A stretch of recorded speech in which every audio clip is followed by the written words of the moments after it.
Hey, what's the matter with you? Don't think you're better because you help everyone you see. Oh, so now we're being honest? Fine, my turn. I didn't listen to what everyone said about you and still became your friend. Turns out they're all right after all. Like father, like daughter. What are you talking about? You knew everything? Yeah, I'm not dumb, and that's not all. Now I finally believe my dad died in that fire because of your dad's negligence. His dad was among the victims in that fire? My feet wouldn't move, and my muscles were constricting from shock for a while before I could drag my heavy heart and crumbled thoughts to somewhere else. I'm sorry about his dad, but I'm in pain too. It's not just because the boy I like was cruel to me, but also because, as it turns out, he's no different from everyone else. Devastated, I unknowingly brought myself to the gymnasium. Wait, my self-defense club? They're still practicing? Wow, hard at work already. Amazing. Shut up! Why are you even here? Then their insurrection began. Just quit already. We're not here to entertain you. Your careless, irresponsible behavior has said enough. You don't even know why we need to learn how to defend ourselves. You never cared about us in the first place. Don't even bother pretending. Leave. Okay, fine. I won't stay where I'm not welcome. Bye, then. Home at last.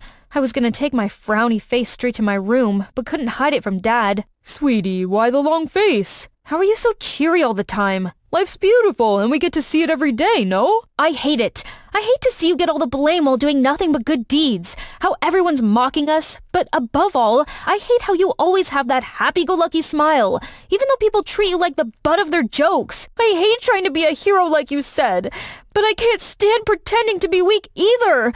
I hate everything! Honey, they might think the worst of us, but that doesn't mean we have to be so pessimistic and indifferent. Then we're no better than them, aren't we? You can't change the way people see you or be anyone but yourself. Perhaps one day we might manifest something good to the universe. But first, we need to be good people. His words actually woke up something in me. Was I wrong about everything all this time? In the following days, Aaron and I ran into each other a couple of times, but we both avoided eye contact. That one's a dead end, but a boy is not my biggest problem. Now I want to flip the script and start over. But from where? I know. But wow, everyone immediately got their torches and pitchforks ready at the sight of me. Good afternoon, y'all. What you said the other day got me thinking, and I'm sorry. I want to help, for real. Of course, only if you want me to. Come on, I'm already at the bottom. Give me a chance to go up, huh? No loss for you anyway. They seemed convinced, so I got down to business right away. What? You're already cowering? I only swung my arm. Looks like what they've been practicing wasn't working, so I decided to put them on a strength-building regimen alongside one-on-one sessions with me. On top of that, I built each member's profile detailing their weaknesses and how they should be improved. Most of us aren't tall or athletic. How about you show us how to use weapons like pocket knives, nunchucks, and axes? Seriously? Sorry, but swords are only as good as the women who wield them. You'll most likely hurt yourself if you carry those things around. So I came up with the idea of teaching them self-defense using familiar items like backpacks, pens, and heels. And this look? I actually wanted to get rid of it, but I decided to keep it up since this is what most girls wear. This should show them how to protect themselves in the most unexpected situations. Danger won't wait for you to change into appropriate attire. Besides, I'm totally serving this look. Then more students joined our club. I see geeks, nerds, goth chicks, and even popular cheerleaders. What brought them here? Hazel once mentioned that they all had a reason to learn self-defense. So I decided to sit everyone down one day. Alright, no practice today. I want this club to not only empower us girls physically, but also be a safe space to, talk about ourselves and our problems. Okay, who wants to go first? I broke the ice by sharing everything that's wrong with my life, why I had such a slappable face, and all things false about my family that everybody liked to say. The girls seemed quite bewildered, then began contributing to the conversation. Well, for me it's my mom. She got divorced recently, and now she's doing really questionable midlife crisis stuff. I mean, she can do whatever she wants, but I'm still very angry with how she's handling things. So my therapist said I should take up some physical activity to deal with my anger issue. It seems to work, so far. I feel powerless at home too, so I thought learning how to fight would give me the strength I need to stand up against my stepdad. Yeah, I felt helpless many times before, like whenever I reported my stalker to the police, and they said there's nothing they can do. But practicing with you guys made me feel strong and confident, no matter how brutal it can be. Totally. With what we learned here, I felt like one day we could both reverse stalk our stalkers. Jeez, I only wanted to take advantage of these poor girls at the beginning to get out of trouble, and almost abandoned them. What was I thinking? And since then, they'd all got stronger and seemingly more confident through each lesson. Every girl had several bruises, but the brightest smiles were always on their faces. We must have looked like the happiest thugs. One day, when I was enjoying my meal, Betty came and said she wanted to have a word with me in private. I put aside our differences, but then she said this. I'll cut to the chase. Your violent little club is getting more popular and taking away people's attention from what's truly important. My campaign. I don't follow. We exist in completely different spaces.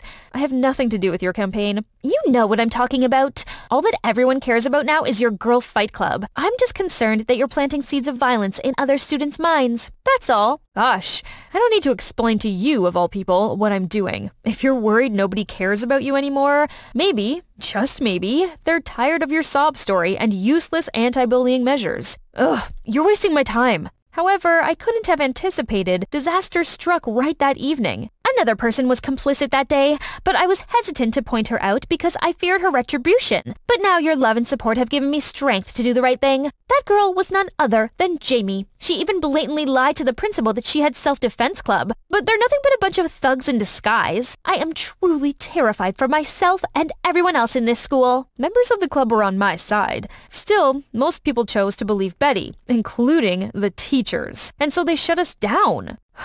Am I on the right track after all? Or should I just return to my old, quiet life?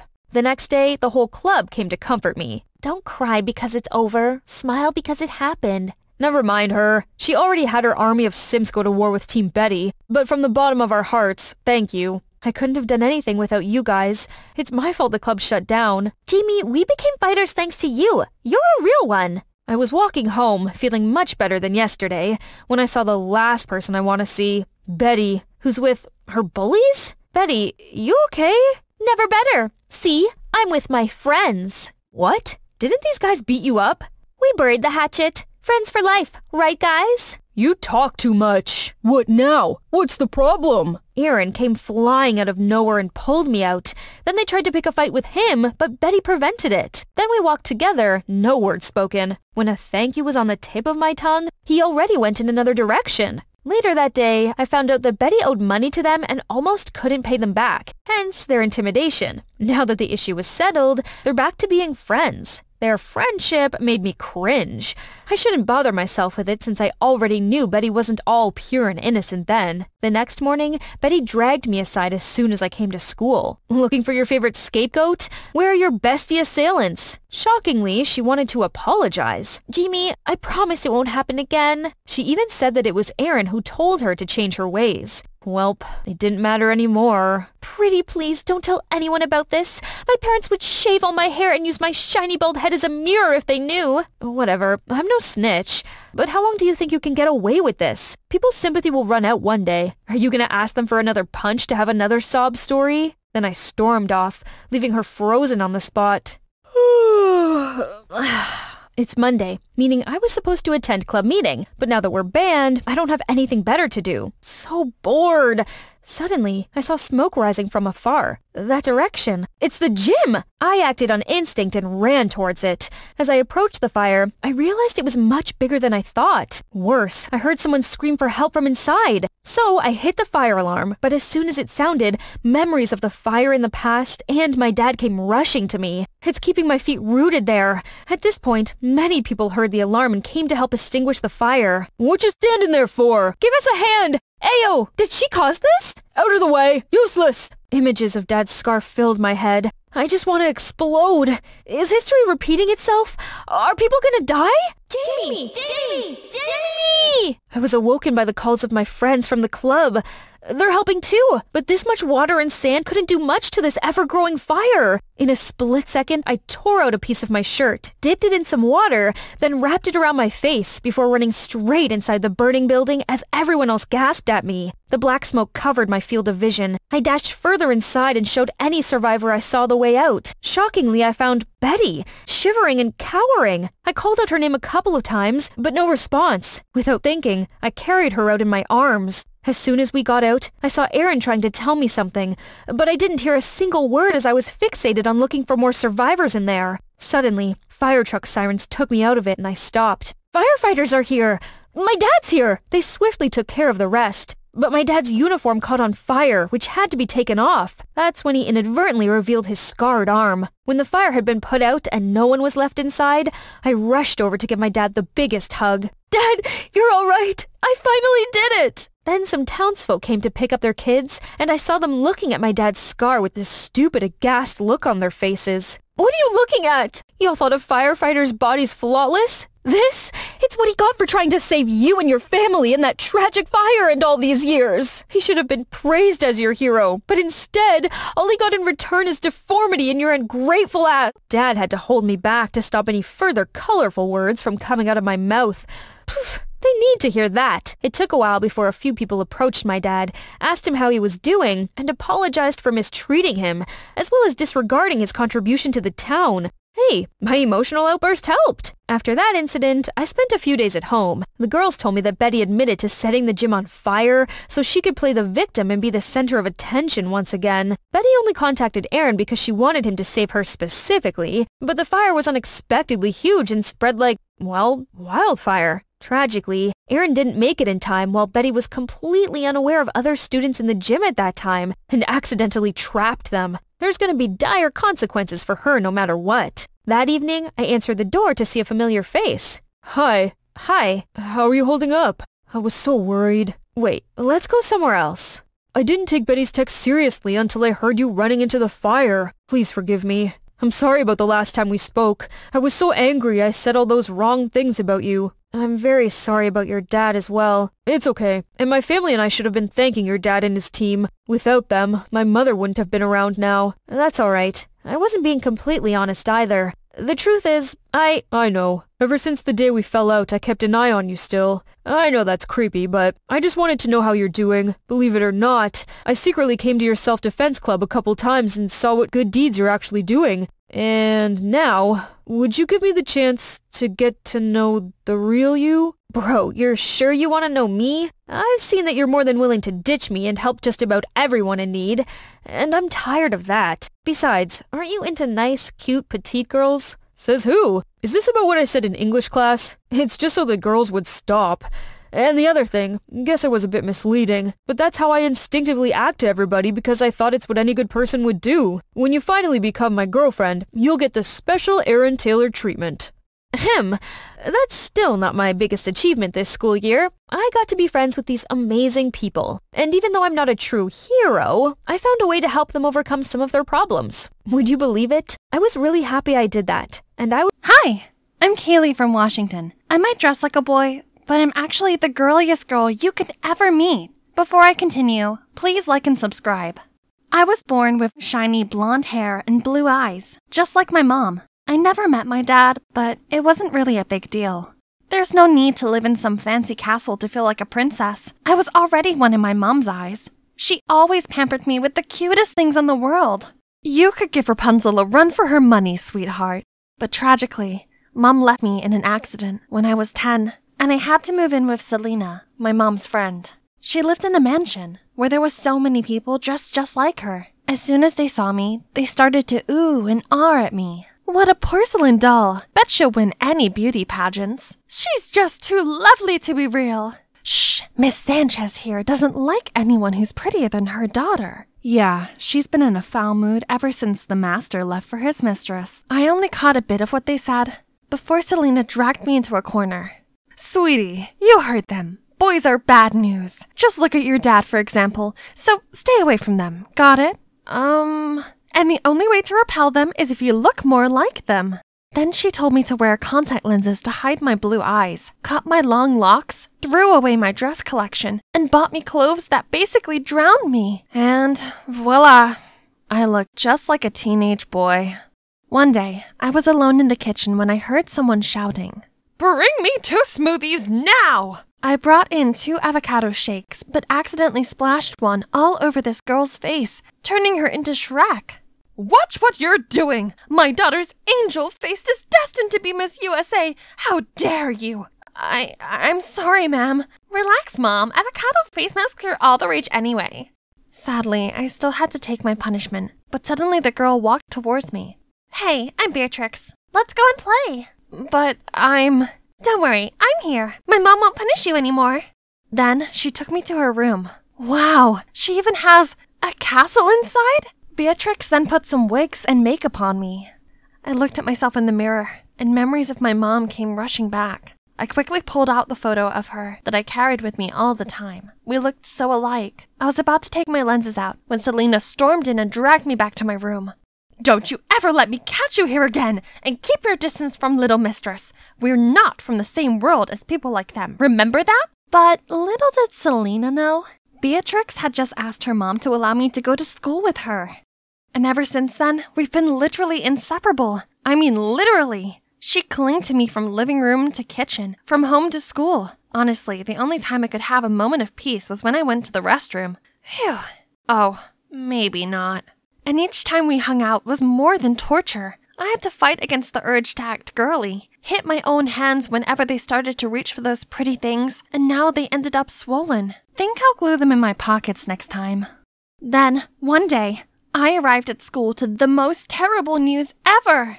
Kaylee, one of our female rugby players, got injured, so I put you on the team. What on earth?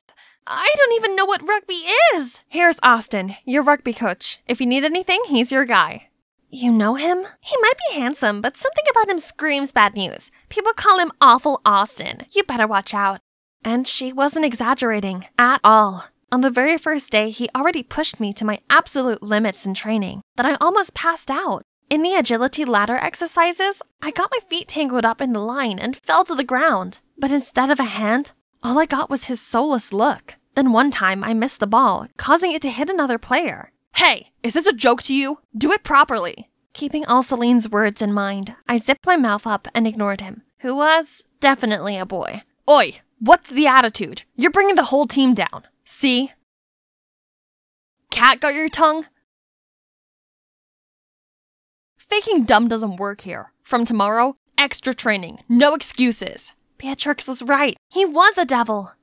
I was dragging my aching body home after training when I noticed a cute cat and stopped to pet it. The cat ran away, so I followed it and ended up at the back gate of the school, which was totally off limits. I've never been here before. Whoa, look at this beautiful mural. It's so mesmerizing. What you doing here? Awful Austin? Anyway, did you paint this? It's amazing. Of course not. Stop prying. He was such a terrible liar. But to be honest, I didn't expect some jock like him to be interested in art, let alone actually be good at it. What are you two doing here? Don't move! Oh no, the guard has spotted us. Austin immediately grabbed my hands and started running. We hid in a small alley, and he pressed me against the wall with his strong arms. My heart was racing like crazy, and I could feel his too. We were so close that our faces were only inches apart, and the warmth of his breath made me blush even more, so I accidentally let out a squeal. Thankfully, before things could get any more awkward, the guard was gone. Don't even think of breathing a single word about this. Weirdly, this time his words didn't hurt at all. Maybe because I knew, beneath his tough jock exterior, he had his own secret, just like me. I like your painting, so no need to hide it. Austin stopped for a bit, then kept walking, but I'm sure I caught a smile. After that day, he started to behave quite differently, more gently. He no longer went berserk at me, but helped me get through the training instead so I could catch up with the other players. I just had my first successful kick. Yay! I turned around to cheer with Austin, but out of nowhere, the ball came hurtling right at me, and he instantly caught it with one hand, while the other held me by the waist. Okay, that was awkward. This week, there'd be a senior prom at school, and Beatrix insisted we go. Of course, I gave her a no, but she was literally a leech, so I had no other choice. Wear this, Kay. It's a matching set. It'll be so lame if I wear this alone, please. Fine, but only 'cause you've given me no choice. Yay! Love ya! Eek! Wow, it smelled so good. What if I put it on? But wait, what about Selena? Forget it. It's not like she'll be at the prom. YOLO! I stepped into the ballroom with this gorgeous outfit on, my blue eyes, and the necklace my mom gave me. Everyone jaw-dropped as soon as they saw me, and that's when I noticed Austin coming towards me. Hey, you look different tonight. I mean in a good way. Wanna dance? Sorry, girls' time. Kaylee, look at the tasty food corner. Told you we had to come here. Oh, Beatrix, my friend here is starving. Can you show him where to grab a bite? Wow, sure, handsome. We have cupcakes, biscuits, and even brownies. Isn't this called choosing boys over friends? Good for her, anyway. Then Austin gently led me in the waltz. He looked exactly like a prince from a fairy tale. As we fell in step, letting the rhythm control our movements, I felt my whole body tingle. The sparks were definitely flying. But suddenly, the music changed into trance. We looked into each other's eyes for a second, then, hand in hand, ran across the crowd until we got outside. I could never imagine a tomboy could become like this. Actually, I'm not a tomboy. What do you mean? That's when I decided to tell him everything about how I was obsessed with girly things, but had to suppress it all my life. It felt so good to let it all out after burying it the whole time. And Austin was such a good listener. Wow, Kaylee, I'm so sorry. Actually, I've also had to hide my passion for arts to help my father's business too. So what you said to me the other day really opened up something in me. So things were not easy for him either, huh? Suddenly, he pulled out a sketchbook and started drawing me. I wish this moment would last forever. His face then went all serious, but not in a cold way as usual, but instead beaming with passion. Our eyes met, and I thought my heart was going to jump out of my chest. And yes, I hoped this moment would last forever too. Then suddenly, he leaned closer to fix my hair. I was ready for a kiss. Then, Kaylee! Selena? How did she find out about this? Man, you know what's coming next. I can't believe you'd be this reckless. You're not my mom, and not every boy is like my dad. You were wrong. Mind your manners. Get changed now. Right then, Mrs. Sanchez came to interrupt us. Hang on. Are her eyes blue? And what's this? Don't mind her. I bought this half price at the swap meet, ma'am. Then she signaled for me to flee the scene. If Mom were here, she'd understand the way I feel. Blinking back tears, I suddenly felt a warm hand on my shoulder. Are you alright? I saw you leave with Austin. Did he cut your hair? It looks shorter. I'm okay, Beatrix. Oh wow, I have a similar necklace that my dad gave to me. This was from my dad too, except that I don't actually know who he is. Maybe your dad is my dad? 0 for the joke, Beatrix. Oh, but why did Selena lie about the necklace to Miss Sanchez? So I went to find Selena right after, and she told me the most shocking thing ever. Beatrix's dad, the former master here, was actually my dad. He seduced Mom, who used to be a maid here too. When Mrs. Sanchez found out, both of them were kicked out of the house. Then knowing Mom was having me, he dumped her right away. Selena was afraid Mrs. Sanchez could see Mom in me, and so she had to force me to disguise myself. Wow, this was seriously messed up. Keep your identity a secret by all means or we're doomed. Understand? I was in complete shock, but I knew I had to be more careful from then on. For the whole week after, Mrs. Sanchez seemed to be in a good mood. One day, she even asked me to go shopping with her. But a wedding dress studio? Is there a wedding coming, ma'am? Yes, and it's yours, you filth! You have to pay for your mom's karma for stealing my husband! So, she knew everything? I tried to bolt away, but immediately got caught. Then she took me to this luxurious house, and guess who I met? Kaylee, what are you doing here? Austin? What? What do you want? I was still bewildered when a man pushed a boy in a wheelchair into the living room. Hi, Mr. Fisher. About our arrangement. This is the bride here. She and Ivan here will make the perfect couple. Hope you like this gift as my thanks for your favor. My blessings for the marriage and your family. Dad, what is she talking about? Ivan will get married to this girl. I've already settled everything so that Ivan can have a bright future without worrying about anything. Excuse me? I've had to put aside my art dream to enroll in business school, as you wished, and now you want to control my brother's life too? I object to this marriage, because I love her! Then he pulled me away, leaving Mr. Fisher frozen in shock.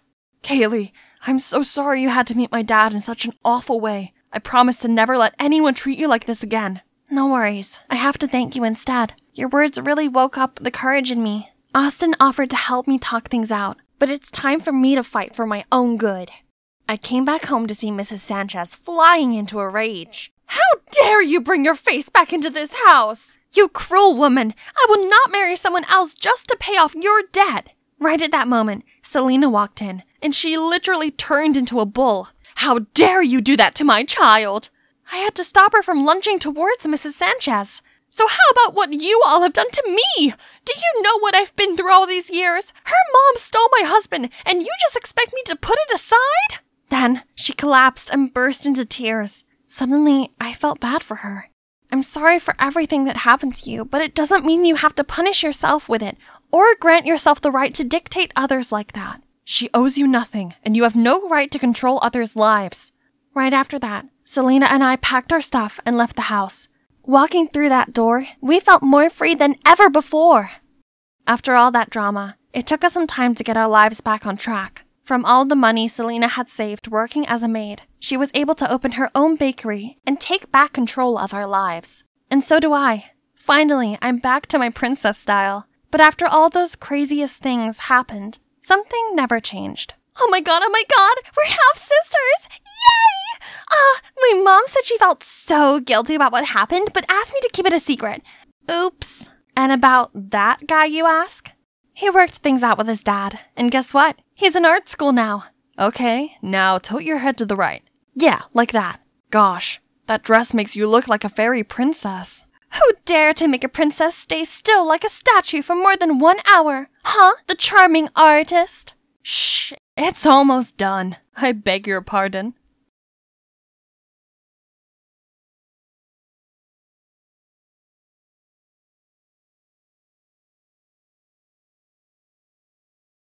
Finally, back in my natural habitat. Now these city kids could see what I'm capable of. Behold, my big, beautiful flame. They were in awe of my skill. When suddenly, the fun was put to an end by some overreacting teachers. They started yelling at me, saying there's a rule against fire. Ugh, how could you call this a campsite if campfire is not even allowed? Fire making is an essential survival skill, y'all. These boring city people don't know a thing. Who needs all their rules anyway? I know I don't. Hi, I'm Nova, the fire hazard. And I didn't always live in the city. I spent the first 14 years of my life on the road. Our family used to travel the country in our RV. We never stayed any place more than a couple of months. We foraged for food and slept under the stars. But my world was flipped upside down when my parents decided to divorce. My mom wanted to settle down, and my dad would continue life on the road. I begged to go with Dad, but Mom had custody of me. I'd love to stay with you, my little birdie, but I have to go. No cage can hold me for too long. At that moment, I promised myself I would break free and spread my wings too. My mom and I then settled into a small 2-bedroom apartment in Savannah, Georgia, where we were greeted by our neighbors, Brenda Foster, a middle school teacher, and her son, Scott, who I'd soon be attending school with. Mrs. Foster was really friendly, but from the moment I met Scott, I knew we wouldn't get along. City people were always grumpy and glued to their cell phones. Mom had to work 2 jobs just to make ends meet, accountant by day, Burger King employee by night. Her colorful wardrobe was replaced with dull uniforms, and all we ate now was fast food. I still kept a sheer hope that one day, when Mom makes enough money, we will hit the road again soon, but no, this is going to be our forever home. Things might be hard for you at first, but trust me, it'll be good for you in the long run. That sounds like she wants my life to be this boring and stuffy for all eternity. Then came school. There were tons of rules, and every moment of our day was scheduled. In just one morning, I got in trouble for going to the bathroom and for eating my lunch. And on top of that, every teacher complained about my penmanship and spelling. But things were worse when I was among other kids. I could hear their whispers everywhere I went. One girl even came up to me and asked why I wore weird hippie clothes. My clothes aren't weird, you are! Even when some of them invited me to sit with them at lunch, I felt like an outsider. Anyone down for some pink drinks after school? Not me. I'm saving up for the Eras tour. Count me in! I'm entering my pink girl era. None of these words they say makes any sense to me. Finally, they asked about my old life. Well, we didn't have to eat this junk. We can get fresh vegetables by the road. And I know how to skin roadkills. And every day we tried many different fruits and fungi. But be careful, a simple mushroom could kill you. But by that point, I noticed they were either speechless or as pale as a ghost. Did I say something wrong? Every school day was a blur of confusing subjects. But today was my first music lesson, and I was so excited to finally do something I was good at. When the music teacher, Mr. Shapiro, asked if anyone wanted to perform for the class, I sprung up from my seat, ready to go. I confidently sang my favorite song, but halfway through, Mrs. Shapiro interrupted me. We're learning classical music. That style is called reggae, which we don't teach here. Nova's a hippy-dippy weirdo. The whole class erupted into laughter. What did I do? Ugh, Scott! I was so gonna give him a taste of my rosewood guitar, but everyone held me back. In the end, Mrs. Shapiro said he'd be talking with our moms after school. Scott and his mom had already left before my mom came. Mrs. Shapiro told her that I was a violent hothead who always dressed inappropriately. I waited for my mom to defend me, but she simply apologized. I'll talk to her about this later. Please excuse her behavior. She has never been to school before. Who was this woman and what had she done to my mother? Later, I told my mom how terrible school was. The constant staring and teasing, the way that everyone seemed to be a little afraid of me. Contrary to my expectations, she told me I should try harder to blend in, and she even had bought me normal clothes for school. Mom, clothes are my self-expression. I'm not changing just to fit in. What happened to you? Didn't you teach me to be myself? I did, but now I need you to blend in so you can make friends. I had to leave before bursting into tears. I couldn't stay in the stuffy apartment any longer, so I went out the window, climbed down the fire escape, and just ran away. But at one point, I realized I didn't know where to go, so I wandered around until I bumped into the Fosters, who insisted on walking me back home. Strangely, Scott seemed less annoying now, and kept looking awkwardly at me the whole way home. My mom was clearly surprised to see me when she opened the door. I felt like a joke, because she hasn't even noticed my rebellious great escape. I couldn't sleep that night. After thinking it over, I came to the conclusion that I could get my old life back if I found my dad, if only I knew how. The next morning at school, I went looking for the tools I needed to find my dad. Compass, flashlight, map. Scott? What are you up to in there? You first. I wanted to apologize for what happened in music class yesterday. Your turn. I'm gathering what I need to go find my dad, and there's nothing you can do to stop me. Stop you? It looks like you need help. Those things may have helped you hundreds of years ago, but these days we just use the internet. I didn't want Scott's help, but maybe he was right. I had no clue where to start, and I could hardly even figure out how to use my cell phone. Maybe I need a little help to learn about the internet. Follow me. Scott spent that afternoon teaching me the basics of the internet. He also asked about my old life, and I found myself telling him everything. All the things I missed and hated about this new life. To my surprise, he was understanding. His mother was a single mom too, and it had been years since he heard from his father. After that day, I thought I hated him a bit less. About a week later, I felt like I was ready to start my search. Little did I know, Googling my dad's name would give me literally millions of results. I was about to give up when I saw some people looking for their dogs. That just gave me an idea. I printed as many flyers as the library would allow, and spent the next day putting them up around the neighborhood. I was surprised by a strange phone number. Hello? Yeah, hi. I just saw a clueless hippie wandering around, and I think they matched the description you provided. I was over the moon by how quick I got a response. But then I saw Scott, half a block away, grinning at me with a cell phone in his hand. That internet thing you taught me is useless. Finding people is not that fast, even with the internet. Your best bet would be the database at the police station. Are you sure you... I didn't need to hear any more words and immediately flagged down a police car passing by. Over here, officer! The officer pulled over and rolled down his window. Morning, sir. Please take us to the station. What are you kids doing? Where are your parents? Well, I'm looking for my dad. I heard the officer speak into his intercom, saying he was bringing a lost child back to the station. Well, that's not what I meant, but whatever does the job, I guess. As he led me into the back of the car, I remembered. Sir, he's with me. Should we bring him too? Correction, 2 lost kids. Scott was obviously stunned as the police officer escorted us into his car. It's hilarious. Of course, I need my sidekick with me to help me find that database thingy. Shortly after arriving at the station, the officer left the room to get us some water. As soon as the door closed behind him, I sprung into action. I had to look in every corner, but Scott wasn't helping. Come help me. Where could that database thingy be in this room? What? No, dummy. It's in here. Then he jumped to the computer and did some clicking. Type your dad's name here. Keep an eye out. In an instant, a file with my dad's info came up. I printed it out and sprinted home before the ink could dry. My heart was pounding as I dialed my dad's number. Hey, yo! Dad, it's so good to hear your voice. Who is this? It's me, Dad. Complete silence on the other end. Did I call the wrong number? It's me? Nova? Nova! Glad to hear from you. Guess what, kid? I've been up to all kinds of adventures. Then he talked to me about his amazing trips that I would have loved to be on. Then I asked where he was so I could go find him. I live in the moment, my little birdie. I go where the road takes me. Please, Dad, let me tag along. Okay, meet me at the exit of the interstate at 10 p.m. tomorrow. He ended the call before I could say anything else. I felt the sudden urge to cry for some reason. They must be happy tears. I was finally seeing my dad again. But how could I get there? Maybe my sidekick Scott could help me. If he had made it back from the police station. Oopsies! I ran to Scott's apartment, and to my surprise, he answered the door. Hey, how did you get home? Once I explained to the officer that you were just a little eccentric, he let me go. I'm sorry I left you there. I wasn't really thinking. Oh, I spoke to my dad, and he's picking me up tomorrow night. So, I need your help to get to the highway. The highway? What kind of parent asks his 14-year-old to meet him at the highway at night? Did he even ask you how you were doing? Or your mom? He clearly doesn't care at all. Wait, yeah, he really didn't ask. But Dad probably was just busy. We can talk all about it tomorrow when we meet anyway. How dare Scott think ill of him?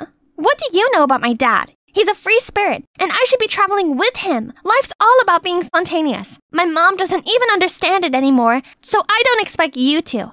But if you don't want to help me, fine. I'll figure it out myself. Then I stormed off. The night after, I was struggling with Google Maps. My phone was suddenly snatched out of my hand. I'll take you there. You might get lost if you go alone. I was still a little upset about yesterday, but that was nice of him. Plus, Scott was right. I would get lost on my own. We arrived early and waited. The hours dragged by, so I called Dad several times but no answer. When I saw it was past 11 p.m., my call finally came through. Oh man, you were there now? Our bus passed Savannah a while ago. We're having a grand party. You should see. Oh, well, maybe we'll cross paths again soon. Bye, little birdie. He hung up right away. I noticed Scott watched me for a reaction, but I couldn't hold it in and burst into tears. Scott got us on the bus to go home. I was sobbing the entire way and couldn't talk through all the tears. Eventually, Scott spoke up. When my parents divorced, I spent a lot of time being mad at my mom too. I couldn't understand why she didn't make my dad stay. But she did try to, right? Nope, she just accepted it. And I eventually realized that she wasn't weak like I had thought. She chose to stay to make sure my life was normal. Leaving would have been easy. And what she did, keeping the lights on, actually took a lot more strength. What Scott said sounded surprisingly mature. After that, we sat in silence for a while. I understood what Scott was saying, but I didn't think it applied to my case. My mom was just not the person she used to be. We arrived home very late. Before we parted, Scott said, "Why don't you ask your mom why she decided to settle down here? Kids don't always understand why parents do certain things. Maybe you should hear her out." I nodded and took a deep breath before opening the door. My mom was on the phone with the cops, and as soon as she saw me, she ran to give me the biggest hug I had gotten in a long time. She asked me where I'd been, and I told her everything. How I tried to find Dad, how he stood me up, and things Scott said earlier. She listened to me attentively, then said what Dad did was terrible, but not exactly out of character. You know how we stopped by a town from time to time? Working temporary jobs like waiting tables and washing cars, right? What you didn't know is that your father always messed up and got fired a few days after he started. So he decided that he'd look after you while I worked. I didn't realize how hard Mom had always been working while me and Dad were just carelessly having fun. Then I asked why she chose that life in the first place. When I met him, I was working a 9-to-5 job that I hated, while your dad was all about, the world is a book, traveling makes you a storyteller. Of course, that sounded fascinating, so I quit my job and set myself free on the RV we bought. But why did you decide to settle down after all these years? After having you, I realized our wandering life wasn't a good environment for a kid. I was worried you'd have a hard time once you got older, especially because your dad wasn't being helpful and was only being a bad example for you. Besides, homeschooling is difficult. We aren't teachers. You deserve to grow up in a stable home, have friends your age, and create deep connections with them. I got you two, and people we met from all over the country. That's not enough, honey. I thought I should give you a normal life while you're still young. You'll be better prepared to make your own decisions later as an adult. It was unfair to you, because you didn't choose that life. We did. The resentment I had towards my mom melted away. In its place was a profound gratitude for all that she sacrificed. I wasn't good with words, so I told her that the best way I could. Do you miss our old life? Well, yes. But for now, you're my #1 priority. After the hurt's gone, it was time to heal. I tried to focus on my lessons and learn the rules. My mom even helped me pick out clothes that were more appropriate for school, but still felt like me. I tried my best to enjoy the same movies as other kids and learned to play their favorite songs on my guitar. Soon enough, they became my new friends. I continued to grow even closer to Scott, my friend and partner in crime, from the start. Still, my mom and I agreed that we shouldn't totally abandon our love for travel, and she promised that we would plan a few big road trips every year, starting this summer. I can hardly wait for our trip to Niagara Falls with Mrs. Foster and Scott. Hi there, I'm Anita, a science pro and robotics prodigy. I've won countless trophies, including one for making a talking replica of BB-8. But it's my crush's heart that I can't win. Tom has just refused to accompany me to the last middle school dance. But who cares? I've got my bestie Barb. It'll still be fun. We can go together. We arrived at the dance to find that everyone had dates, except for us. Well, this is a little awkward. Move. This is a dance floor, grannies. Either you dance or get out. Bet this is the first party you've ever got to attend. As if Tom would go out with such a loser. Yeah, you should try asking your robots out instead. As they walked off laughing, I felt so disheartened. Barb told me not to listen to them, but their words niggled away at me. I realized if I didn't change, then I'd waste the rest of my teen years by being a loser that got left out of all the fun. I needed to reinvent myself now before it was too late. Over the summer break, I thought it over and realized that there was only one way forward. I should flip the script, where nobody knew who I was. And this is the perfect occasion for that. High school! I purposely chose a school that's across the city. It's a bit inconvenient, but that's how to be sure I'd not run into anyone from my local middle school. Of course, except for Barb. She's going there with me also. Hey, recognize me? I'm still Anita. Like my new look? I've had a style update, ditched my glasses and all the uncool geeky stuff. Ooh, let's surprise my bestie. Anita? Whoa, talk about a Captain Marvel transformation. Gee, thanks. This hair color is so in season right now. Hang on, you look just like Chelsea. Oh, do I? How funny. You sound like her too. Okay, so Chelsea was this popular girl from middle school. Yeah, I may have spent all summer studying her. Alright, I actually mirrored her style and mannerisms. I'm just learning to better myself. This isn't any different from using humans as models when programming a robot. Besides, it's not like Chelsea's here to mind. Speaking of robots, how's your BB-8? No, that's my past. We'll never be cool and get boyfriends if our peers think we're nerds. Come with me after school, I'll give you a makeover too. It's okay, Anita. I don't mind being a nerd. But if this makes you happy, then you have my full support. My sweet, naive Barb has no idea how incredible being cool would be. They're the cool kids here, aka celebrities. They're so dazzling and popular. And oh my god, who's that? He's so dreamy.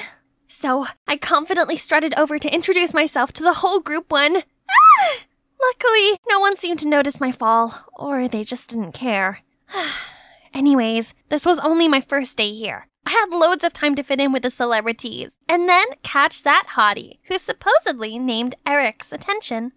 At first, the popular girls didn't notice me, but then a few days in, Lou, the celebrity's leader, had a lipstick emergency and I sprung to her rescue. See? I told you, this burgundy shade really pops against your cool undertone. Ruby Woo? That's so 2015, Ashley. You can put that away. And easy peasy, I became part of the group. They invited me to their parties, shopping trips, and spa days. It's like entering a completely new world, an extra shiny one. I got to sit with them at lunch where they Ubered low-calorie food. Normally, I had the same as them, but today my mom packed me a special sandwich with the moist maker, just like Ross's from Friends. Sorry guys, but Anita doesn't share food! Are you seriously going to drink that? You can practically see the fat and lactose swirling in it. Gross. Oh, okay. Looks like the moist maker would have to wait. I looked around and saw Barb sharing her mom's amazeballs mac and cheese with her new geeky friends. I've not spoken to Barb properly in weeks. We kept trying to reschedule as I had manicures with Lou, Haley's party, and all these other after-school shopping trips, which kept getting so expensive. Aren't you gonna buy that? You haven't bought anything. That's because I only wear tailor-made clothes made of Egyptian cotton or at least silk linen. Okay. In that case, you can be our assistant. Make sure you wear a cute cardigan tomorrow for our OOTD Instagram post.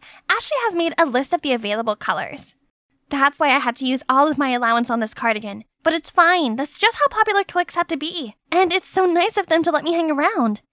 I proudly strutted alongside the celebs, looking just like one of them. Other students gawped at us, and it sure felt good. But suddenly this dizzy spell came over me. I started shaking and feeling cold. Then, pitch black. I woke up in the infirmary to Barb's worried face. Oh good, you're awake. It's no surprise you passed out. You aren't eating enough. What? I'm eating just fine. Besides, skinny is chic. I'm not arguing with you. You're lucky your head didn't hit the floor thanks to Eric. Eric saved me? He must have caught me like in a romantic movie. This diet is amazing. I wouldn't have been in Eric's arms without it. Later, I tried to thank him, but he put his headphones on and walked off. And I never saw him at any of the celebs' parties or anything. A hot guy like him is probably hanging out with an even cooler clique and interested in even more popular girls. I need to try harder. But my geeky side wasn't going to stay suppressed. One time, this guy slated Spider-Man 2099, my favorite character ever. Dude doesn't understand how the multiverse works, and his suit sucks. Are you kidding me? As if you know how it works. His suit incorporates Parker tech and has stealth features and exploding spider saucers. Okay, cool it, new girl. It's just some weirdo jumps around in spandex. Right, be cool. Cool kids didn't geek out over superheroes. Luckily, everyone else seemed distracted. I turned to look and saw them already flocked around some new kid with a huge backpack, a comic t-shirt, and jeans. It's like looking at middle school me. When I managed to get a closer look, I almost fell over in shock. It was Chelsea! Why would pretty, popular Chelsea do a total 180 on her looks? I tried to avoid Chelsea, but then one time when I was trying to approach Eric, she appeared, and he actually spoke to her. Does Chelsea know Eric? Since when? How come? Ah! Time stopped as I stared into his big, dreamy eyes, but falling for each other again? You might as well just stay in his arms. I quickly walked away and passed Chelsea. Our eyes met. Did she recognize me? She didn't say anything, but was that a smirk I saw? I needed to find out if Chelsea really recognized me, so I turned to Barb. It was a bit awkward, as we hadn't spoken in a while, but luckily Barb was cool about it and said she'd try to find out. We chatted a bit, and then she asked me, "We are still going to Comic-Con on the 7th, right?" "Yeah, of course. Can't wait." I was excited about Comic-Con until a few days later, the celebrities had a big announcement. They were attending Conan Gray's concert on the 7th. Are you coming, or do you have some tragic nerdy convention to go to? Huh? That's oddly specific. I panicked and said yes to the concert. We had to give money to Ashley the next day, and she would take care of purchasing everyone's tickets. But thanks to that overpriced cardigan, how am I supposed to afford this? I guess there was one way to pay for it. Me and Barb's Comic-Con fund, which we'd been saving since middle school. I was only borrowing and would definitely pay it back. The following day, the celebs gathered to discuss the concert. Out of the corner of my eye, I saw a flustered-looking Barb. What about her plan? Did you just spend all your savings on some concert you don't even care about? I'm sorry, I promise I'll pay you back. I just needed some time. So, you spent my share too? How could you? I felt terrible. I never meant to upset my friend like that. I just really wanted to fit in. Only, after that day, I found myself miserable with the celebs. The more time I spent with them, the more things about them got me second-guessing this group's dynamic. For instance, they talked a lot about the importance of being eco-friendly, but ordered Uber Eats almost every day, and constantly brought new, cute, reusable straws in Stanley cups. Moreover, it was always lose weight or the highway, and they even trash-talk their own group members behind their backs. I found myself often looking around for Barb and then feeling extra guilty. On my way home, I was dragging my feet, feeling awful, when I passed an appliance store. I saw some students from my school's robotics team struggling with their droid, so I gladly offered a hand. "If you want my lunch money, take it, but please leave Gears Brosnan alone. We worked hard on it." I tried explaining that I just wanted to help, but they kept pushing me away. I stared down at myself and realized that I wasn't welcomed because I'd given up everything to look like a celebrity. However, I didn't feel like one. I'd stood by and let the celebs push everyone else around. Was this really the life I wanted? That weekend was supposed to be spa day with the celebs, so I went out to the mall to ask Lou for my concert ticket. I was gonna sell it and pay Barb back. Only when I got there, I saw Chelsea with them, but she looked like her cool self again. Uh-oh, I better go. But too late. Chelsea caught me and told everyone. "Guys, look who's here. Fun fact, Anita and I used to be friends back in middle school. Cover yourself in foundation all you want, but your nerdiness will still show. Everyone started laughing, and that's when it dawned on me. They were all in on Chelsea's plans to expose me. I wanted to leave, but I still needed my ticket back. Sure, you can have it back, but on one condition. Wash off your Chelsea disguise and go back to being pathetic little you again. And so they told me to wash my hair in this decorative basin in a Lush store before everyone's confused eyes and their live streaming cameras. I swallowed my pride and did it. For Barb. But afterward, Lou turned back on her word. Actually, I gave it to Chelsea. Tough luck. Oops, too bad I never agreed to the deal Lou made with you. I felt overcome with panic and shame. I ran and I bumped into someone. Eric! Seeing how upset I was, he took me for coffee and a chat. As soon as we sat down, I burst into tears and told him how I'd lost everything. My popularity, dignity, friends. It all started to fall apart when Chelsea turned up all of a sudden, and then the domino effect took over. Chelsea? I'd always known she's catty, but I never thought she'd go that far. How can you be friends with her? What? No, it's not what you think. You still don't recognize me? What do you mean recognize? Then he revealed that he was from my middle school. I was shooketh. But if I squinted real hard, I guess he did look vaguely familiar. Whoa, puberty hit you like a truck. Same for you. Yeah, no, it wasn't puberty for me. I got emotionally scarred from being an outcast and became afraid of missing out on cool stuff, so I turned myself into a Chelsea clone to be popular. That's insane. But if it means anything, I prefer the old you. It's great seeing you at the school, but when I saw that you changed and joined the celebs, I was kinda apprehensive. But for real though, I would have died for you to notice me. I was beyond surprised. He liked me all along? Suddenly, Chelsea jumped in. Why has it always been her? I changed myself to look like her. Didn't you say you liked nerdy girls? So why not me? Say what? Chelsea liked Eric? So she really copied my look. And for that reason? I'm sorry, Chelsea, but it's my feelings. I can't believe you rejected me twice for this little nerd, and she doesn't even look like herself anymore. Chelsea, it's never been about looks. It's about who she is. In the midst of it, I finally understood something. I was fine just being me. I never needed to be anything else. I've switched schools and turned myself into a dork for you! Ah! You're lucky this time! I watched Chelsea stomp out. I realized how I was constantly anxious and on edge, that I'd messed up while hanging out with the celebrities. I missed the truly happy moments with real friends where I could just be me. All this time, I thought I'd been missing out on all the fun, but turns out, I missed nothing. The true way to have beautiful teenage years is to spend it with people that really appreciate you and do the things that you actually enjoy. I thanked Eric, then left. There was something important I needed to do first. I went home and fixed my BB-8, then took it over to Barb's house. Sorry, Barb. I'm so sorry, Barb. I was so desperate to be cool that I overlooked what really mattered. I miss you and our friendship so much. I missed you too. And I saw that humiliating video and just wanted to know you were okay. On second thoughts, I'll forgive you if you give me your BB-8. No can do, as I'm selling it online to make money to pay you back. I only brought it here to make my apology more meaningful. Did it work? We both hug. The next few days at school, I tried my best to fix things. I returned to my old image, well, with a slight upgrade. I can't let my beauty skills go to waste now. And I dug out all my geeky stuff.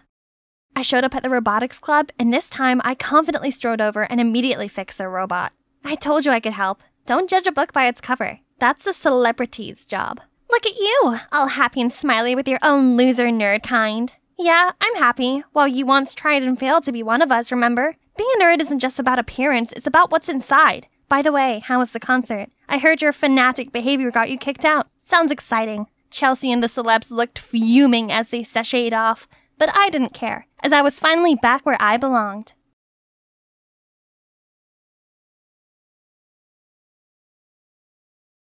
안녕하세요. I'm Minzy from Seoul. Do you believe conspiracy theories are real? Because I do. Before I tell you my paranormal story, please like and subscribe. Nothing much to say about myself. I'm timid, introverted, but above all, I have a big ambition to webtoon horror category. Ahem! It's one of a kind, right? I've spent sleepless nights on that. Go kneel in the hallway for 30 minutes. Now! Aw, man. Creepy Minzy is at it again. She wants to haunt the whole class with those ugly doodles or something? Ugly? Well, not as ugly as your grandmother. The whole class gasped at my insensitive words. But it's that girl. Supin's fault first. No matter how invested I was into my draft, it only ended up another chance for Su Pin and her posse to laugh at me. And well, thanks to my poor communication skills, no one wants to be my friend. Well, except Ha-Jun, my childhood friend. He's always been so nice to me. Not to mention, he's handsome, friendly, and smart. You could tell I had a crush on him, right? But of course, I have no guts to tell him. One day I was riding my bike around when I suddenly saw flyers from Blackwood Publishing, the biggest publisher on Webtoon. They're looking for a comic collaborator. Oh wow, I could send mine to them. But would I stand a chance? I bet the candidates are way more talented than me. I guess I better stop dreaming. Just then a skater kid dashed towards me. I managed to dodge him, but ended up crashing onto the pavement fence. I felt myself flip through the air, and then everything went black. When I opened my eyes, I found myself on the hospital bed. Mom and Dad were beside me. They looked like they couldn't believe it, then burst into tears. Minzy, honey, you're finally awake. Thank God. You've been in a coma for the whole month. We were worried sick. Hold on a sec. A whole month in a coma? Was I that seriously injured? It took me a few days to recover and process all of this before going back to school. Bet these kids didn't even notice I was missing class for a month, though. But suddenly, someone sprung on my back. Su Pin? Ah, here you are, Chingu. Let's go shopping today. The dress you picked me last time was perfect for my date. What dress? Am I friends with these mean girls now? And not just them. Everyone else seemed to be friendly to me all of a sudden. They gave me cookies, carried my food tray, and even lent me their notebooks. It's weird, but kinda nice, though. Except the only person I cared about just straight up ignored me. Hey, Ha-Jun, wait up. Are you alright? I'm fine. It's none of your concern anyway. Oh, I just want to check in on you. Could today get any weirder? Yes, it did. When I came home, I suddenly received an email from Blackwood Publishing. Congratulations! Your digital comic is now officially published on our website. To celebrate your success, please come to our office tomorrow. Huh? Is this a prank? I quickly checked, and it's not. My comics were literally on the headliner. But how? I mustered all the courage and went to the publisher. One step in, and I was overwhelmed by all the facilities. It was all so new to me, but just then, a group of people flocked around me and babbled to me nonstop, like they'd known me before. Yeah, our fave boy group BOF, Boys Over Flowers, is holding a concert tonight. Those oppas make my emo heart beat like crazy. Hey, you should come with us. It's gonna be so much fun. Eek! Oh, but didn't those boys only lip sync and dance half-heartedly? I even heard people say it's a waste of money going to their concert. Guys, did I say something wrong? Suddenly, I got this chill down my spine. Someone's hands were crawling around my waist. My boo-boo's here. Ah! Pervert! I turned around and slapped him in the face. Oh, why did you do that? It's me who should ask this. Why did you touch me? Are you serious? Wait, are you still sulking with me? What? I'm sorry, okay? Now your boyfriend's ready for some snuggles. Boyfriend? Last time I checked, I still had the biggest crush on Ha-Jun. How did I settle for this dandy? The guy was extremely clingy. He wouldn't leave me alone for a sec. Don't you have any work to do? Work? I am. I'm tending to the artwork of my life. You! Sure. He also kept insisting on seeing my Webtoon draft to help me polish it. Help my butt. He only messed it all up. Not to mention, everything is completely new to me, but everyone acted like I'm so used to all of this. This didn't feel right. Later the day, I told my parents about this, and they said the doctor did mention possible memory loss due to brain injury. Makes sense, but why did they seem all anxious? Over the next few days, I tried to cope with my new life, even though it didn't make any sense at all. Like, I now had my favorite seat in the canteen. You nerds are sitting on Minzy's spot. Move! And apparently, I got a new hobby of skipping school now. What's the matter? You've done this so many times before. Why did I even do this? Ha-Jun, on the other hand, still kept distance from me. Until today, we had a project discussion. I tried to break the ice, but he only replied coldly. Why are you here? This whole month you've ditched me to hang out with your hot friends, and now you suddenly want to talk to me again? The whole month? What do you mean? You suddenly turned 180 degrees and became this attention seeker. You even pulled stupid pranks on those mean girls and got them to worship you as their leader. But I was in a coma the whole month. You're kidding, right? No, why would I joke about something like that? Then who was the Minzy I saw every day at school the past month? Was he saying I was in two places at once? How was that possible? Ha-Jun came up with a bunch of conspiracy theories, then concluded that I had an imposter, and she had been replacing me while I was in the hospital. It made perfect sense, but so bizarre at the same time. Seeing how freaked out I was, Ha-Jun gently comforted me, saying he'd help me figure this out. I knew it. He still cared about me deep down. While we were discussing, Su-Pin and her clique came interrupting us. Hey, Mincy! What are you doing with this geek? Remember our group meetup today with the Ansun Highs boys? Meetup? No, I don't think I can. Of course she remembers. Can I come too? I'll keep my mouth zipped. Fine. Now hurry up. Psst, what are you up to? Your imposters must have known about this meetup, so she might be there. This is our chance to catch her. Except the imposter was nowhere to be found, while I was stuck with these self-obsessed dudes. Where's your sass, Mincy? Introduce yourself. Oh, hi. I'm Mincy. You can call me Sugar Mincy, 'cause I'm sweet as pie and you sure want to take a bite. The whole room was dead silence. Girl, you got no riz. Wonder why you can't date anyone. Everyone was laughing at my face. Luckily, Ha-Jun grabbed my hand and took me out of there. Here's much better. But I couldn't help but thinking how my life had turned upside down because of that imposter. You all right? You don't have to force yourself into a mold that isn't for you. You're special for who you are. And I prefer this you rather than that imposter. I could feel something churning in my stomach. I'm so glad I always have him by my side. The next morning, Su-Pin and her clique suddenly came to apologize for laughing at me. But why?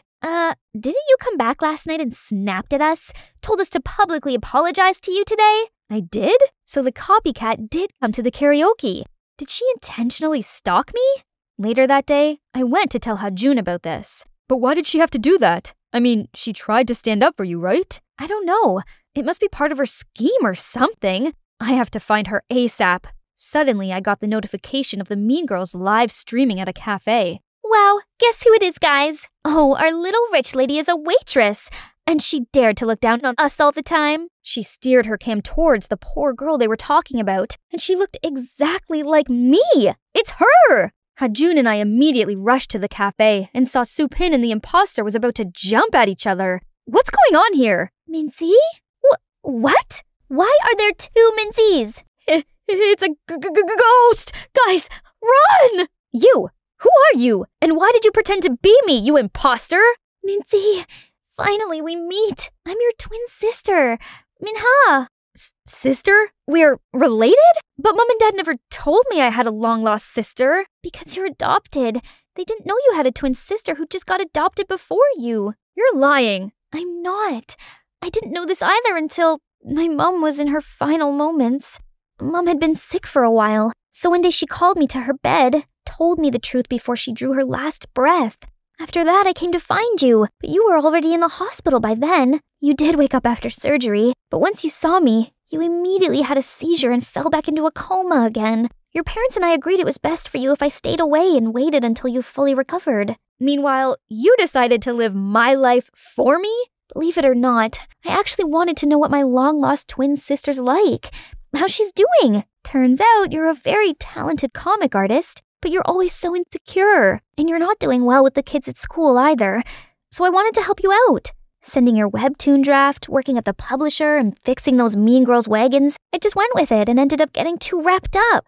Really, did you get wrapped up in dating a random guy under my name too? And what about school? Did my parents agree to let you replace me? It was my idea and I persuaded them. They're just worried about you. I didn't ask for any of these in the first place. Thanks to you, I've become a stranger to my own life. You're happy now? Then I ran away, never wanting to see her again. Still, the worst part was, my parents lied to me. Why did you do it? You didn't tell me I'm adopted, and now you let a stranger replace me? Do you really see me as your child? Minty, honey, of course you're our daughter. Nothing could ever change that. We were afraid you'd be sad if you knew you were adopted. Truthfully, we love you more than you can ever imagine. It's a lot to process, but I had to be strong and stay focused. But soon, whisperings caught my ears. Did you notice Mincy recently is different? And even a little bit dull? Where's the cheeky Mincy we're used to? Hey, do you get that bad vibe from Mincy lately? Somehow she'd gone back to being a sullen, creepy nerd again. God, why did everyone keep comparing me to that imposter? Hey, you all right? No, I'm not. Everyone seemed to like Minha and she'd only been here for a month. But nobody cared about me. I do care about you. You always got me. Your handsome friend, ready to the rescue. Whatever you say. Come to think of it, your sister only meant well. Despite her way, all she wants is to help you to be more open and show your hidden talents to the world. What Ha-Jun said got me thinking that night. Maybe he's right. If it hadn't been for her, my webtoon would have been forever locked in my iPad. Besides, she's only got me as a family. I've gotta see her now. Hey, I came to apologize. I could see you only meant well, and I was only acting ungrateful. I'm sorry. And also, thank you, Uni. There's nothing to be sorry about. It's my fault too for acting on my own and getting myself to fall in love with Siwoo. I haven't told him yet, but I will find the chance. Sorry for dragging you into my stuff. I leapt into her embrace and felt the happy tears running down my cheeks. After the teary reunion, we spent hours catching up with each other. It's like we're reading each other's minds. Must be the twin bond. I even invited her to my house and we had a good time. For the next couple days, I only focused on the webtoon and getting to know myself better. With Ha-Jun's help, I now felt more comfortable and confident speaking with others. One day at the publisher, while I was having a little chit-chat break, a colleague rushed in. Minzy, did you hear the news? Your webtoon won the first prize of Comic Award. Comic? The most renowned award in webtoon? Oh my god, I'm dreaming, right? My hard work finally bore fruits. I was celebrating with my colleague when out of nowhere, Siwoo dragged me out. You better announce me as the co-author. I helped you with the sketches, the script, the coloring, yada yada yada, remember? What? You were only messing it up. Do you even know what the story is about? Babe, don't challenge me, or else I would tell the director, aka my dad, to kick you out. And by the way, let's break up. Excuse me? You really think I like you? Oh, please. I only do it for your webtoon, babe. Ugh, that dandy jerk. I knew he was no good. But what could I do now? Later, I told Minha everything, and she was heartbroken and begged me to help her sneak into Siwoo's office. So I did. Siwoo, please don't leave me. How could I live without you? Oh, it'll be hard, 'cause I'm irresistible. But you gotta let go, babe. You have nothing else to offer me. I already know you don't love me, but I do love you, and I already put a love spell on you. You'll forever be haunted by me. Then, Minha fainted, crashed on the floor. Scaredy cat Siwoo was freaking out. Hey, you're not gone, right? Suddenly, the light turned off. What in the Holy Spirit's going on? The light turned on again, and the guy stopped screaming until he saw me. Hi, babe! Ah! What are you? You don't recognize me? It's me, Minji, in spirit form. Stay the heck away from me. After every despicable thing you've done to me? Please. Come with me, you crooked. To where? To the other side! He was so scared his eyes went white. Then he fainted. Serves you right! And let me introduce my E-Kip with Minha, who should win Oscars for that performance, and Ha-Jun, who's behind the light effect. Didn't think of that, did you? After that, Siwoo kept insisting I was some spiritual force that haunted this place. Then eventually, he quit the job. And of course, I had the full copyright of my webtoon and was eligible to receive the Comic Award. My career has just begun as I decided to continue to work at Blackwood. Mom and Dad also decided to adopt Minha into our family, and we could finally be together. That's the magic I wanted to tell you. This unexpected event changed my life for the better. Chance doesn't come twice, right? You have to grasp it. By the way, I want to ask, do you guys have any unexpected events that changed your entire life? Tell us in the comments below. Hang on, here's one more thing I have to do for the old shy me. Ha-Jun, I've been wanting to tell you something. The past event got me thinking, if I don't start telling you how I feel now, I might regret it later. So, Kim Ha-Jun, I like you. So much. Finally, it took you that long. When you were in hospital, you weren't the Minzy I knew, which freaked me out thinking what if I couldn't see the real you anymore. It's comforting that you're still here, 'cause I got a huge crush on you too. It was the last lap and I was in the final stretch. There was only one car ahead of me and I could see the finish line coming close, so I pushed on the acceleration as far as it could go. Suddenly, I heard a weird noise coming from the engine and lost control at once. The car started spinning like crazy and off the track onto the grass. Hi, I'm Natalie, and it's me behind that wheel. You may be wondering how I got myself into that situation, so let's begin from the start. I was born into a racing family, so the passion for sports naturally ran in my veins. But my life somehow resembled Maggie Payton in the movie Herbie, as my dad didn't allow me to race. Instead, he put all his faith in my adopted brother Jeremy, and by pouring everything he knew into teaching him, with a hope that he'd become a great racer. Only the explanation to this wasn't as complex as in the movie. My mom passed away when I was a newborn, but no vehicle accident was involved. It's just my dad was of the opinion that ladies should be gentle and sweet. So he forbade me from participating in racing or anything even remotely dangerous. Despite that, growing up with Jeremy by my side was truly a blessing. Although not related by blood, we were very close. Jeremy often let me take the wheel of his race car without Dad knowing, and he even taught me all he had learned from Dad. Over time, I was able to catch up to him in terms of racing prowess. Today, he had a big race, and as usual, I went to his room to check on him. But he was still in bed. His face was pale and obviously he was in pain. Jeremy, what's wrong? I think I got food poisoning from that gas station hot dog. Gosh, just drop it. You can't drive in this condition. I can't. This is the qualifying round for the championship season. Dad will be so disappointed in me. So, there's only one way. Hey, I can drive in your place. Are you crazy, Natty? Blah. Jesus, see? There's no time. Under the racing gear, nobody can tell us apart. He was reluctant for a while, but finally gave in. So here I am, in a super cool appearance. I felt a wave of exhilaration that sent me sprinting to the track. Passing other racers with deft accuracy, I left trails of smoke in my wake as I smoothly swerved into the tight turns. When I reached the final lap, I gave it my all and finished in first place. Yippee! I got back to the waiting area after the race, then was suddenly dragged away. Hey, Jeremy's here. I'm all right now. Just want to make sure you made it out okay. Congrats on first place. Thank you. Now switch clothes with me. They need to see your face on the podium. As Jeremy raised up the trophy, I couldn't help but imagine myself in his place, overcome with happiness. That evening, the race was replayed on TV. Jeremy, your style is different today. You finally understood how to drive more freely. I've always said you have potential, yet you don't have the guts to shatter limitations. But if you keep racing like that, we may need to get you another trophy shelf. Yes, I'll try. You were really cool today. Keep up the good work.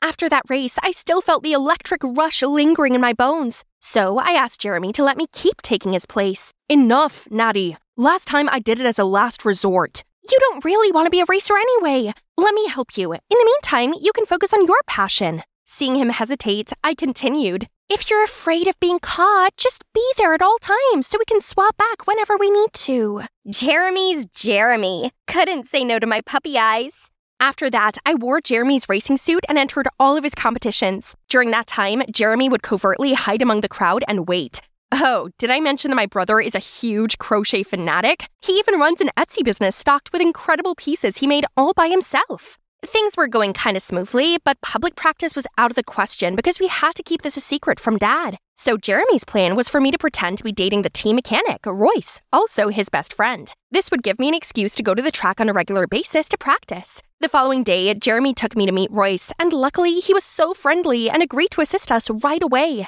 Although balancing school and racing was hard, I still nailed it beautifully. At school, nobody knew I came from a racing family as we never appeared together in public. Not to brag, but a lot of guys were smitten with me. However, this dude, Liam, stood out. He's actually Jeremy's biggest racing rival, so I couldn't help but laugh internally as he made many attempts at wooing me in school. If you were a vegetable, you'd be a cucumber. Just to turn green with envy at me on the racetrack, as he had no idea it was me under this costume.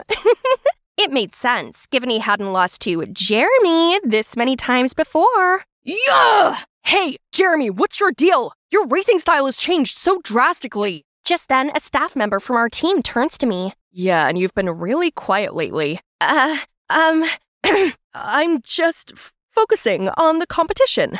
And so, this began my official rivalry between Liam and I. We were racing neck and neck, but all of a sudden my engine died and stopped in the middle of the track. I watched as a few cars zoomed past me and Liam took the win. My win. Seeing that dude get out of his car and reveal his smug face had my blood boiling. The next week, I was in another race to make up for last week's fiasco, but this time I had a flat tire. Were the racing gods against me beating Liam?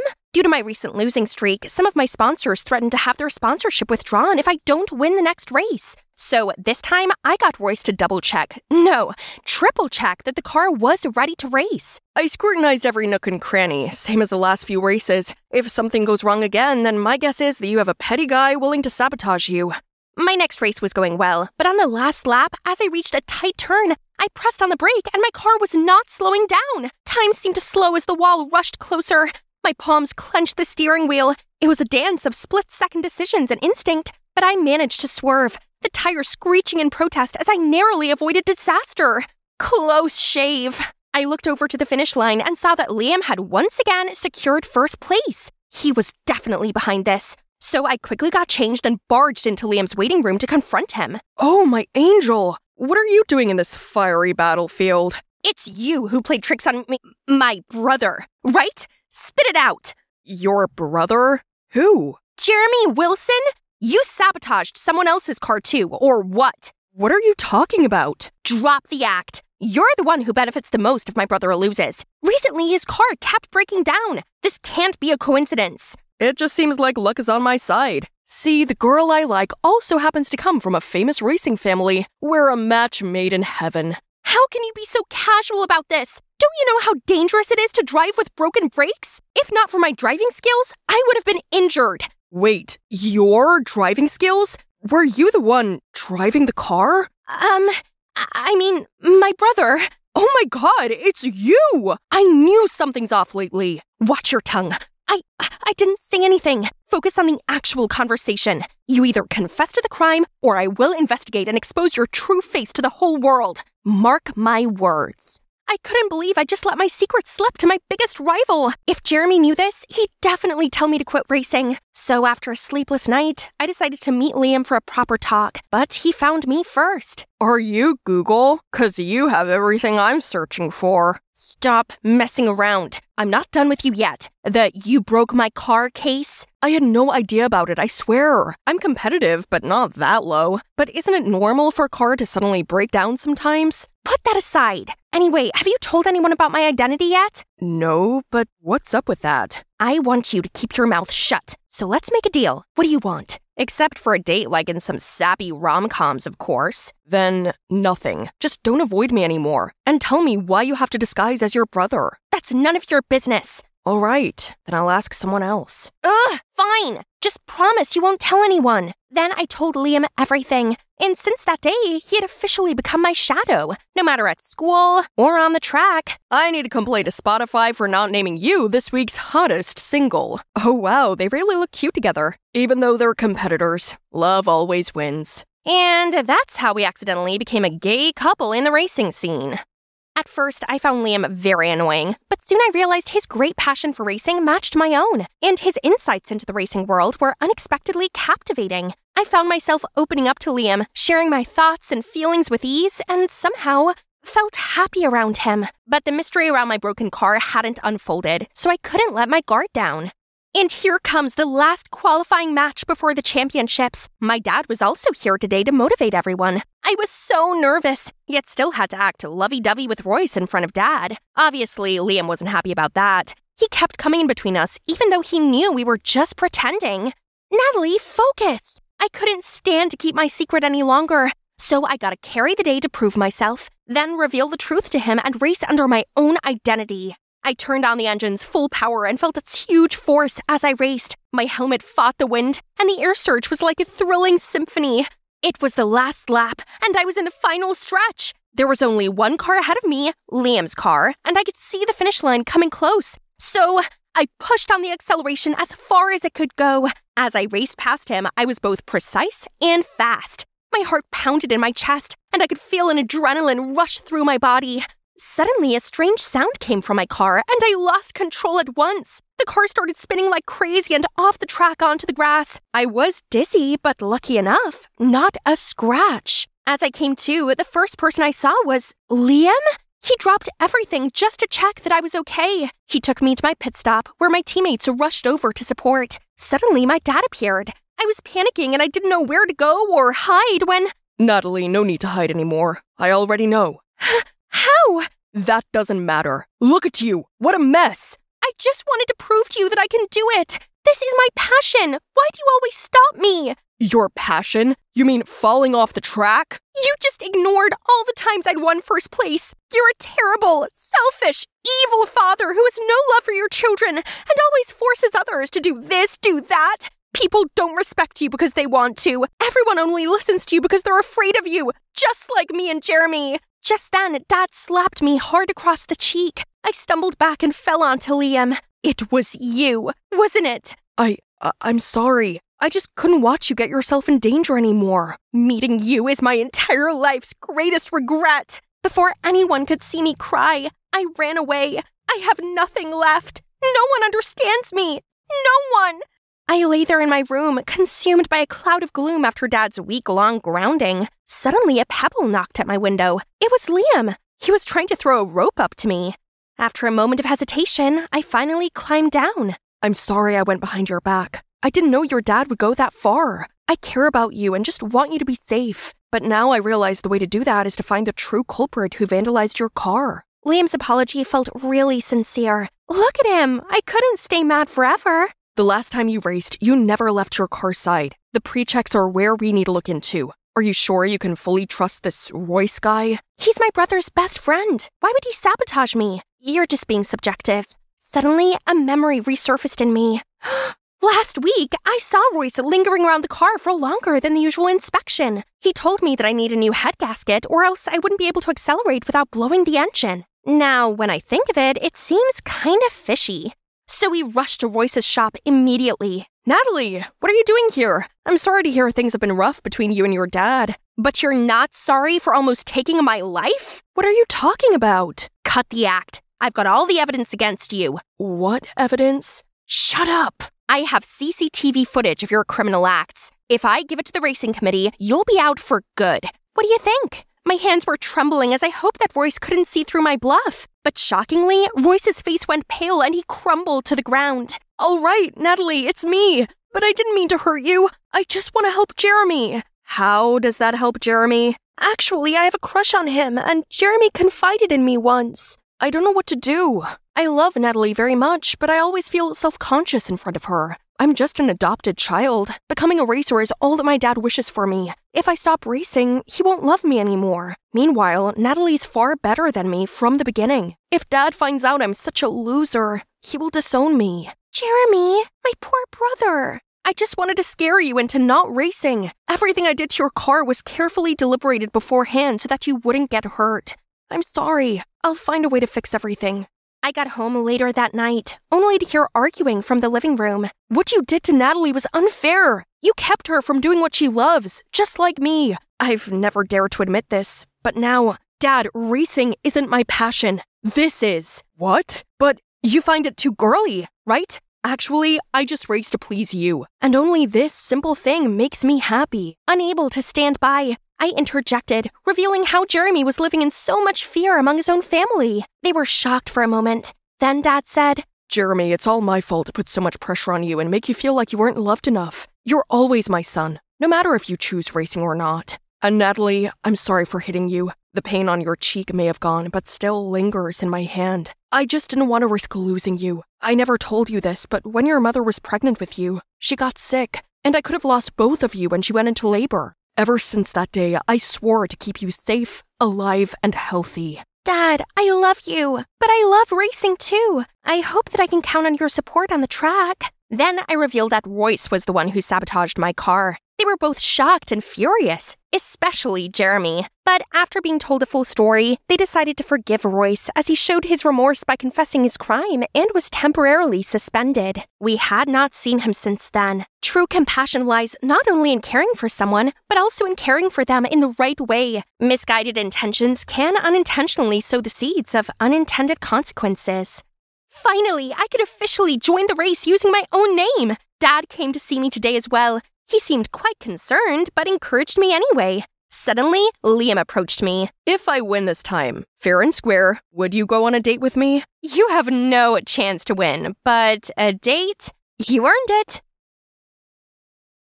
Hi everyone, I'm Andrea, but people here call me Feifei. Please like and subscribe. My life was extra special because I had 2 home countries. Even though I was born in China, during our trip to America when I was 7, I got lost from my family. At first, I was really scared and lonely, but the more time I spent in the orphanage, the stronger and more independent I became.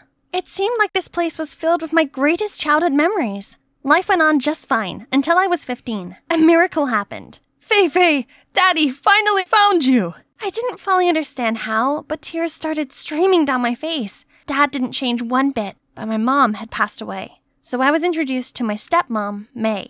Our families finally reunited. Let's get back to China. I sadly waved my friends goodbye and returned to my home country. We, the Li family, came from a long line of pottery makers, and this is the 5th generation. Dad said that before his grandparents took their last breath, their dying wish was to preserve the family craft. And as the only granddaughter of the family, I carried the noble responsibility of inheriting this pottery shop. I believe in you. Make us proud. While I was still processing everything, my parents already dragged me to my relative's house for a meet and greet. There must have been 20 people here, and I had to memorize all their names? Grandpa Zhu, Grandma Lian, Uncle Tang, and Aunt Hua? Luckily, I still remembered some simple phrases from my childhood and greeted them with my broken Chinese. Then, I heard them talking about a robbery at my house a couple days ago. Dad got a big order to polish 12 vases for the Ming Dynasty, but they were nowhere to be found all of a sudden.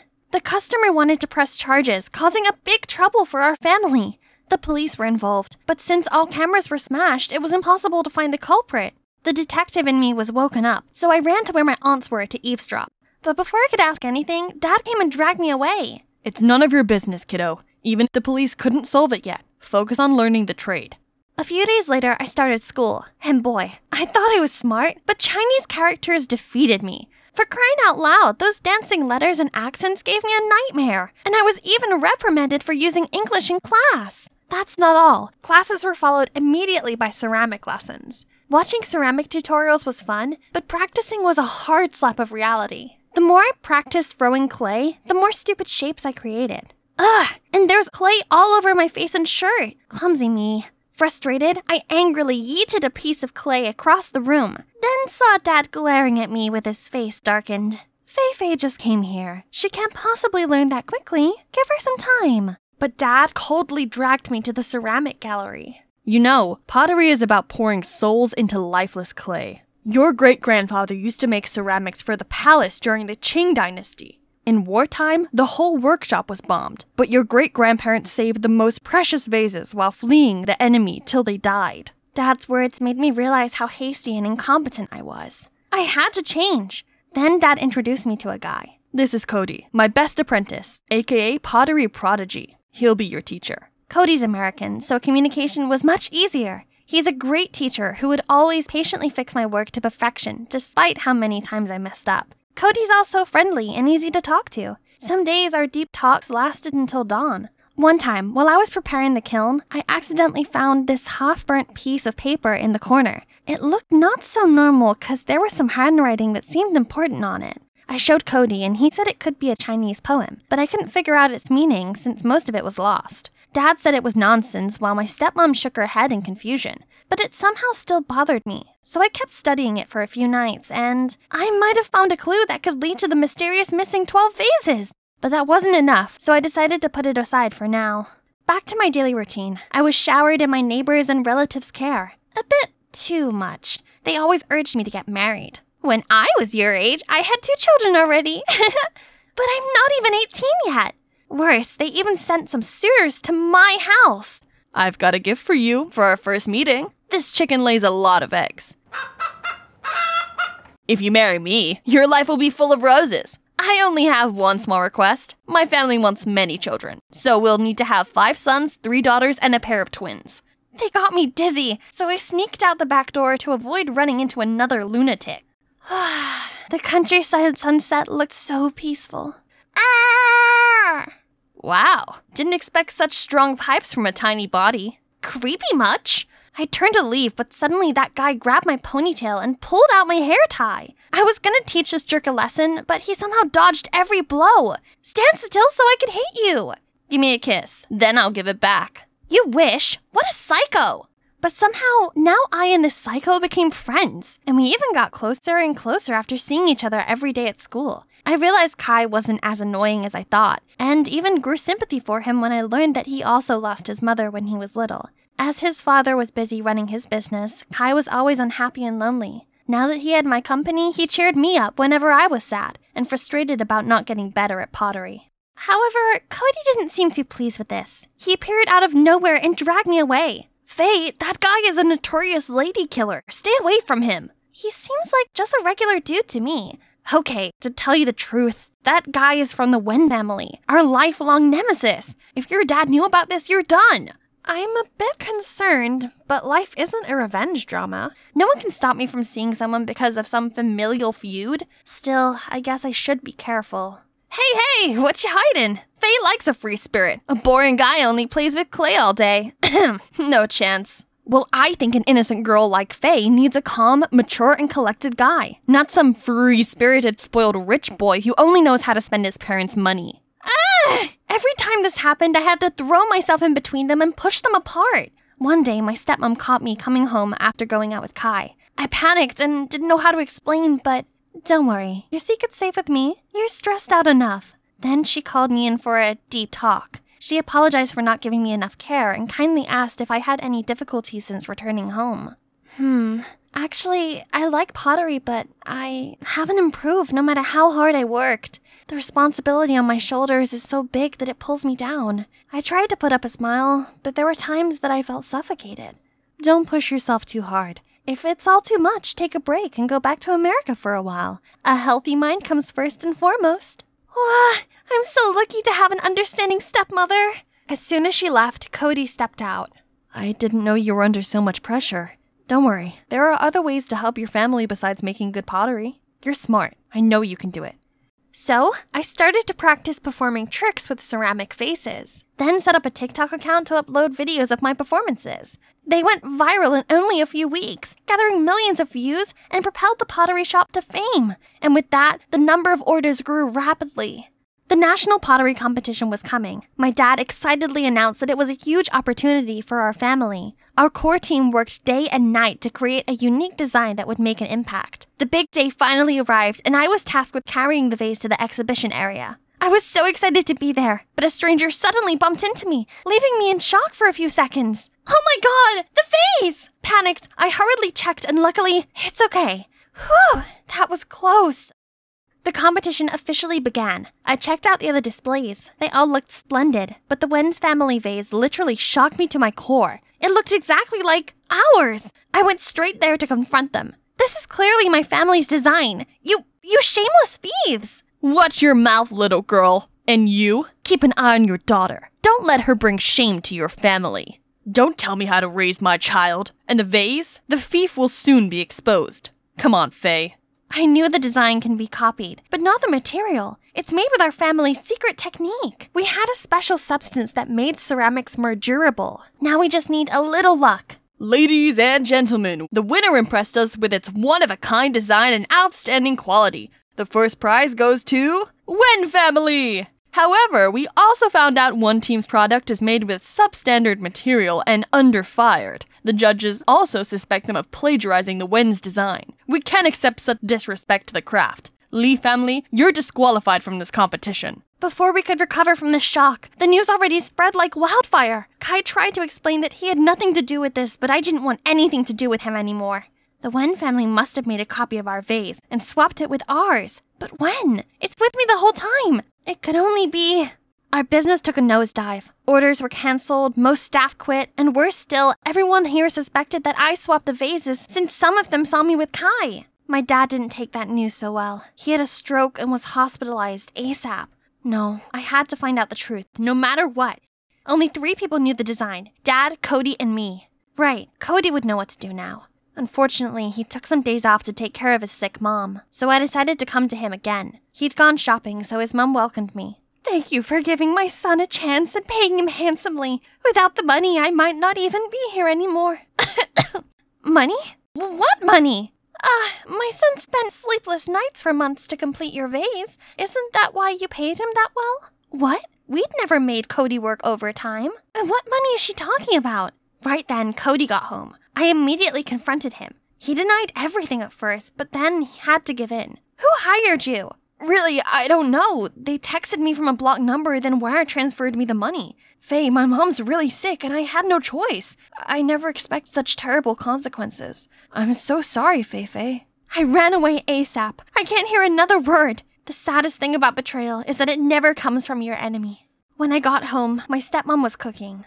Oh my, you look pale. Poor sweetie. I couldn't help but leaped into her arms and burst into tears. She tried to calm me down before bringing Dad his food.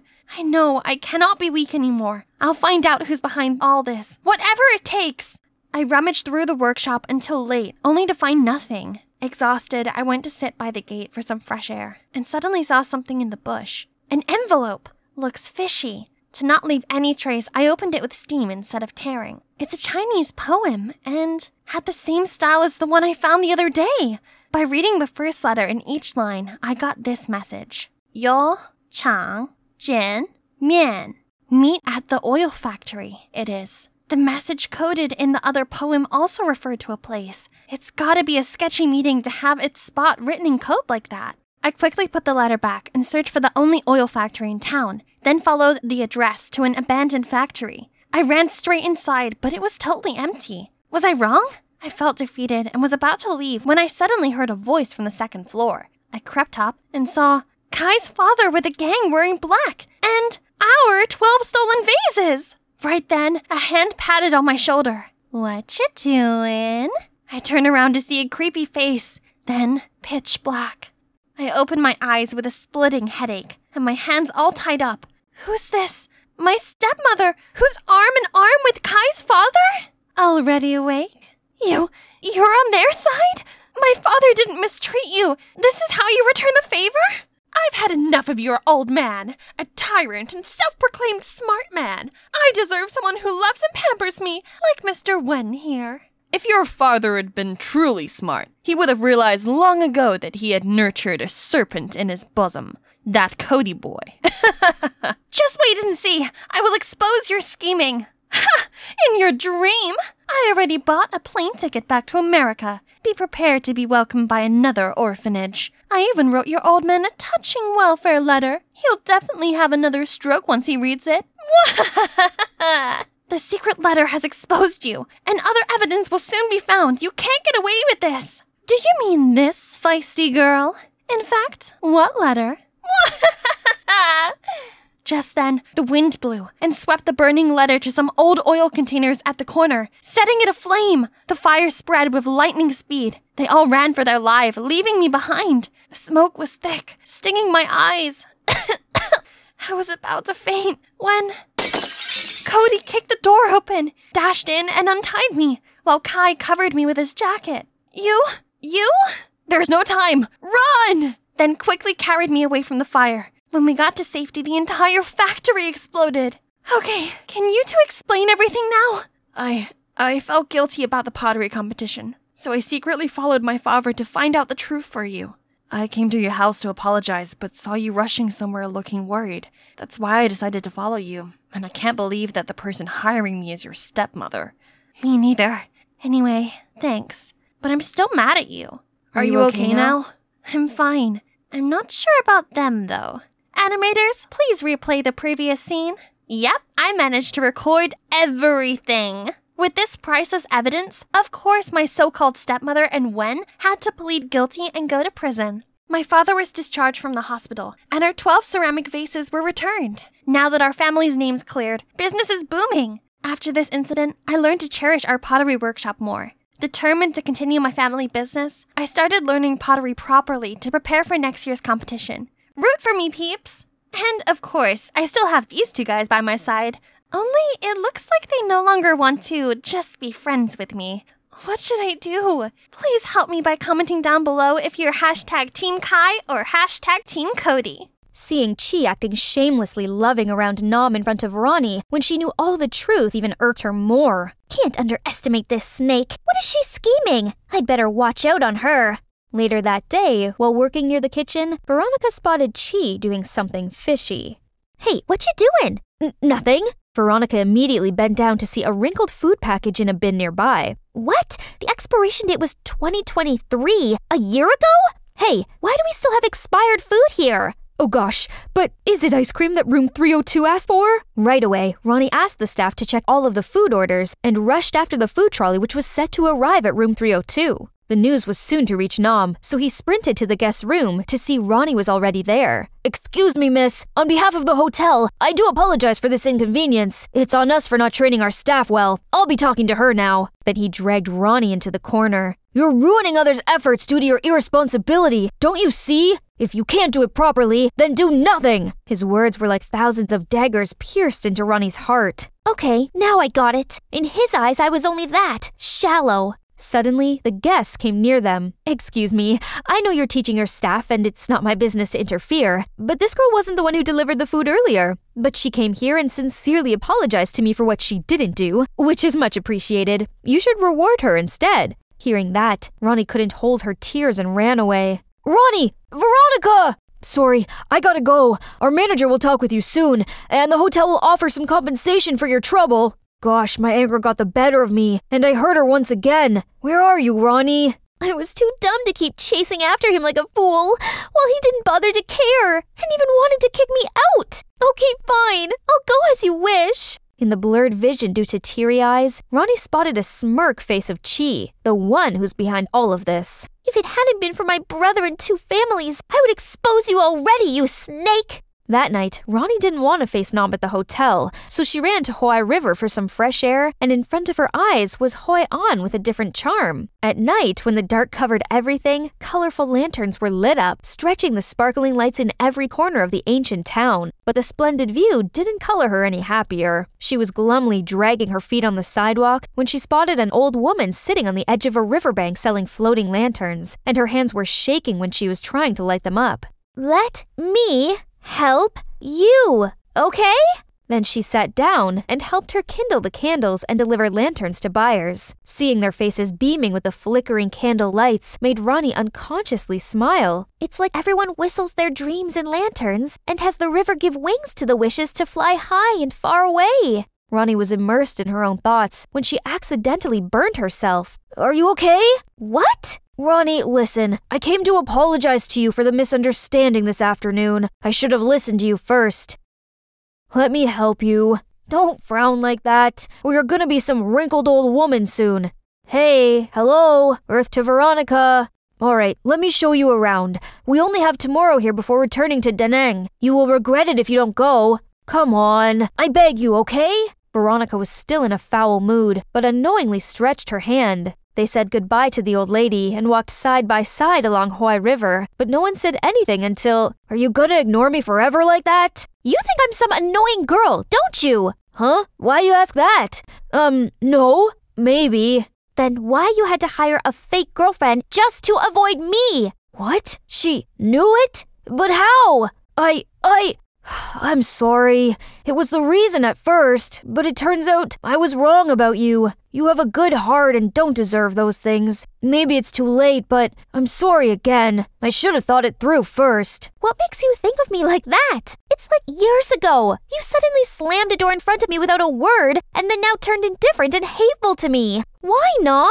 Something happened, and I'll tell you when time feels right. Please trust me. I never hate you and will never. Please tell me, what should I do for you to forgive me? I don't know, but maybe, Padalo. Or here they call it Dap V, right? Yes, I want to try Dap V, but we're not done here. Okay. The next day, Nam took Ronnie to Padalo as promised. Okay, Dap is riding, V is the duck. But wait, it's clearly a swan.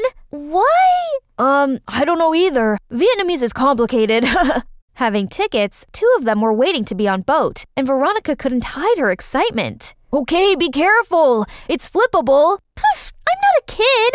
Then Ronnie excitedly jumped on the boat, causing it to sway from side to side, and it wobbled even more as she was being extremely panicked. Ah! I haven't watched Stranger Things Season 5 yet! I can't die now! Nom, save me! I told you, what? Now, take my hand! Ronnie slowly held out her hand, then Nam gently pulled her in his arms and helped her sit down. Do you feel okay now? No, I'm not okay at all. Hey, aren't you saying you want to do Padalo? Here you go. Ah, that's That's right! Then they left the dock and started pedaling farther. Ronnie at first had some troubles in steering the boat, but with the help of Nom, she totally enjoyed this little game. It's just like riding a bike. Simple, isn't it? Yeah, it's kinda an exercise, right? Then exercise more! And with that, they even raced against each other enthusiastically and went to the middle of the lake without knowing. Hey, why suddenly stop? I feel my legs are gonna leave me soon. Then suddenly, rain started pouring down, and the boat started tottering. They looked around to find that the other boats had already returned to the dock, leaving theirs alone here. Oh my god, we had to pedal fast to the dock now! Hey, together! 1, 2, 1, 2. But the strong wind made the boat even more wobbly. Just wait here until the rain stops. What? I couldn't just wait here! Anyone? Help! Help! But Ronnie's attempt clearly turned in vain, as it only invited more people on the shore taking pictures and recording them. After a while, everything was quiet before Nom broke the silence. Do you still recall that day back in secondary school? We snuck outside to buy a new flavor of our favorite bubble tea. It was raining hard, just like today. You still remember that? Right, that day we were soaked like rats, just to be chased by a dog, and we ended up dropping bubble teas on the road, and even got scolded by teachers. Then the two of them kept talking about the good old moments together, without noticing the rain had abated since when. Soon after, the safeguard appeared to help them return to the dock. About Ronnie and Nom, they might get wet, but more than that, they were soaked in the fresh emotions towards each other. Nom, let's call today Duck Day. And on this day, June 6th, every year, we're gonna do Padalu again. Sounds fun. That night, someone uploaded photos of them on the lake on the internet. It naturally became the meme of the day and received thousands of reactions. Those comments are so funny. Nom, you read it? But not as funny as your face. Then every night after, they kept texting each other, and it was always dawn when they finally said goodnight. Is it too early to think about our firstborn child's name? No way Nom would do anything to harm my family. But what should I do to convince Grayson? I've been wrong about her all the time. It was stupid of me to project my hatred towards her mom to her. Seeing this, Grayson and Chi surely didn't take it well. Bae, what are we supposed to do now? Just one more step away. Early the next morning, Grayson met Ronnie for some negotiation. My baby sis, our plan needs your little help to be kicked off. No way I help you! Stop your silly crush. Do you really dare to betray your own family just for some jerk? Says you! I gave you 1 week to find evidence, and now what you've got? Nothing, apart from some dirty tricks you pulled on Nom. Tell you what, I'm out! Grayson, what now? We don't need her. I have another plan.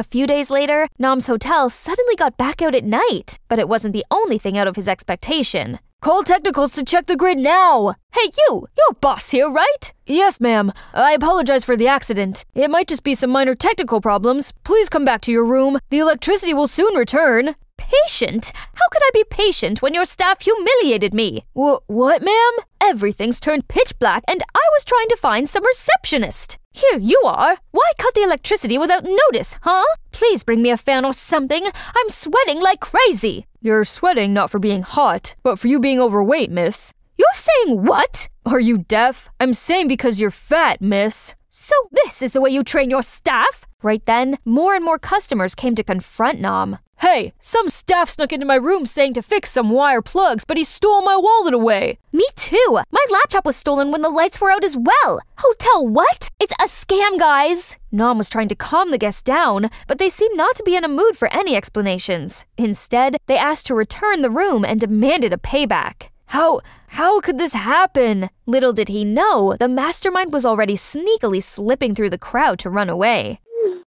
That's it. And now let's see how that jerk deals with this. Nom tried to track down the staff, but he was nowhere to be seen. The hotel was plunged into turmoil. Orders came in few, and the reputation was seriously in ruin. Ronnie couldn't bear seeing that. It's definitely Grayson who's behind all of this. He's my brother, but he's wrong this time. Even if it's true Nom wanted to harm our family, there's many other ways to confront this. And she meant it. She came straight to find Grayson. It's you, right? What are you talking about? Don't act innocent. It's you who set up the Nom's hotel incident. Yes, it's me. So what? This little brat has no skills in running business anyway. I just helped him realize it sooner. You have to admit this and return the prestige to Nom's hotel. Huh? Are you dreaming, my little sis? Oh no, my big bro. I'm sorry to tell you that actually, I've already recorded our conversation. If you have no guts to admit, then let your little sis do it. Hey, I don't know anything about this. Don't drag me into this. Bye! Why do you do this? I'm your brother! That's why I want you to understand we couldn't take revenge by revenge. Jesus, did that jerk cast a spell on you or what? Why now you still blindly trust him? It's him who made our resort stumble.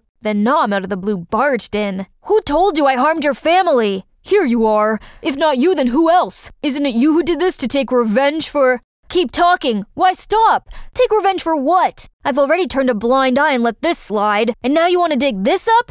Okay, fine. That's when Ronnie knew all the truth about her mom's scheming on taking Nom's family's resort for her own possession. That's also the reason why that day he coldly left her without a word. My mom? So my dad was also in on that? No, your dad is totally oblivious about that. Mr. Andrews was so kind to help us with a handsome sum to start again. He's been so nice to us, so I don't want to make a fuss. And you've known about this the whole time, but still talk about revenging? Don't you see our family is the one who should take the blame? Grayson, it's the karma we have to take. I'm so disappointed in you and Mom. Nom, I do apologize to you for all the troubles my family has caused you and your family. I will handle this ASAP. Then Veronica asked Grayson to publicly admit his scheme and apologize to Nom. This wasn't easy for Grayson, but I know deep down, my brother isn't a bad person. Thanks to that, Nom's hotel resumed working smoothly as before. After that, Ronnie and her brother came back to the States and told the truth to their dad. What? You've been doing this behind my back the whole time? You know what? We're more brothers to each other. When I had nothing, it's him who helped to lift me up, and now you requite evil with good? Mrs. Andrews was perplexed, as this was the first time she saw her husband this mad. She admitted her wrongdoings, and a few days later suggested they come back to Vietnam to apologize to Nom's family. And of course, they couldn't believe in what they were just told. They kept silent for a while, then... To be honest, this news is totally strange to me. But it's all the past now. Let's end here once and for all. And after everything, the siblings finally found themselves on the same side in the matter. I was about to tell you before, but not until now do I have courage. But thank you, Ronnie. You might not believe it. If it hadn't been you and the recording, I might not have been able to awake from the nightmare of revenge and then admit my wrongdoings. I was foolish to let hatred and jealousy cloud my judgments and act silly. But thanks to Nom's big heart and your righteousness, I now learn my own lessons. And hey, he might be a good brother-in-law, sis. How could it happen when our families and me alone caused too many troubles to his family and him? 2 years later, now Veronica's worked for her family business as Grayson's assistant. One day, when going back to home after a tiring working day, she got a message from a strange number. What's this? This is creepy. Anyways, today is June 6th, so what? Oh my, is it... Veronica hurriedly outside to see Nom already there, holding a big bouquet. Ready? Ready. Why you suddenly... Oh no. See, what takes you so long? Oh, pardon me, princess. It's hard to find a pedalo, a true Dap V in the States. I woke up in shock to find my face covered in bandages. My face! This can't be happening! Right, Callum? Tell me this is not happening! Right after, the doctor entered the room. Miss, unfortunately, the glass from the car window has caused extensive trauma to your skin. As the doctor continued talking, I felt myself zone out and began to panic. My face is everything! Without it, my singing career is over! Ash, it's gonna be okay. I'll help you find a way to return to the stage. I promise. Hi, I'm Ashley, and I had a dream of becoming a famous singer. I used to sing on the streets to collect a few dimes. Then one day, a handsome and polite man approached me. I'm Callum, a talent scout, and I believe with your angelic voice and rare beauty, you have the makings of a star. It was love at first sight, and not only did I gain a manager, but also a hot boyfriend. He arranged for me to perform at cafes, bars, and restaurants. It was nonstop. I enjoyed it, but I had to admit I was also, exhausted. And that's when Callum suggested that I use autotune and lip sync to save my throat. Babe, I know this ain't right, but you're burned out, and I can't bear seeing that. It's not forever. I think that way you can focus on dressing up and letting people admire that gorgeous face of yours. Hearing this did make me feel sad, but Callum knew what he was talking about, so I trusted him, while the fire inside me to perform on a professional stage still burned strong. Then one day, he told me some unexpected good news. No more small gigs.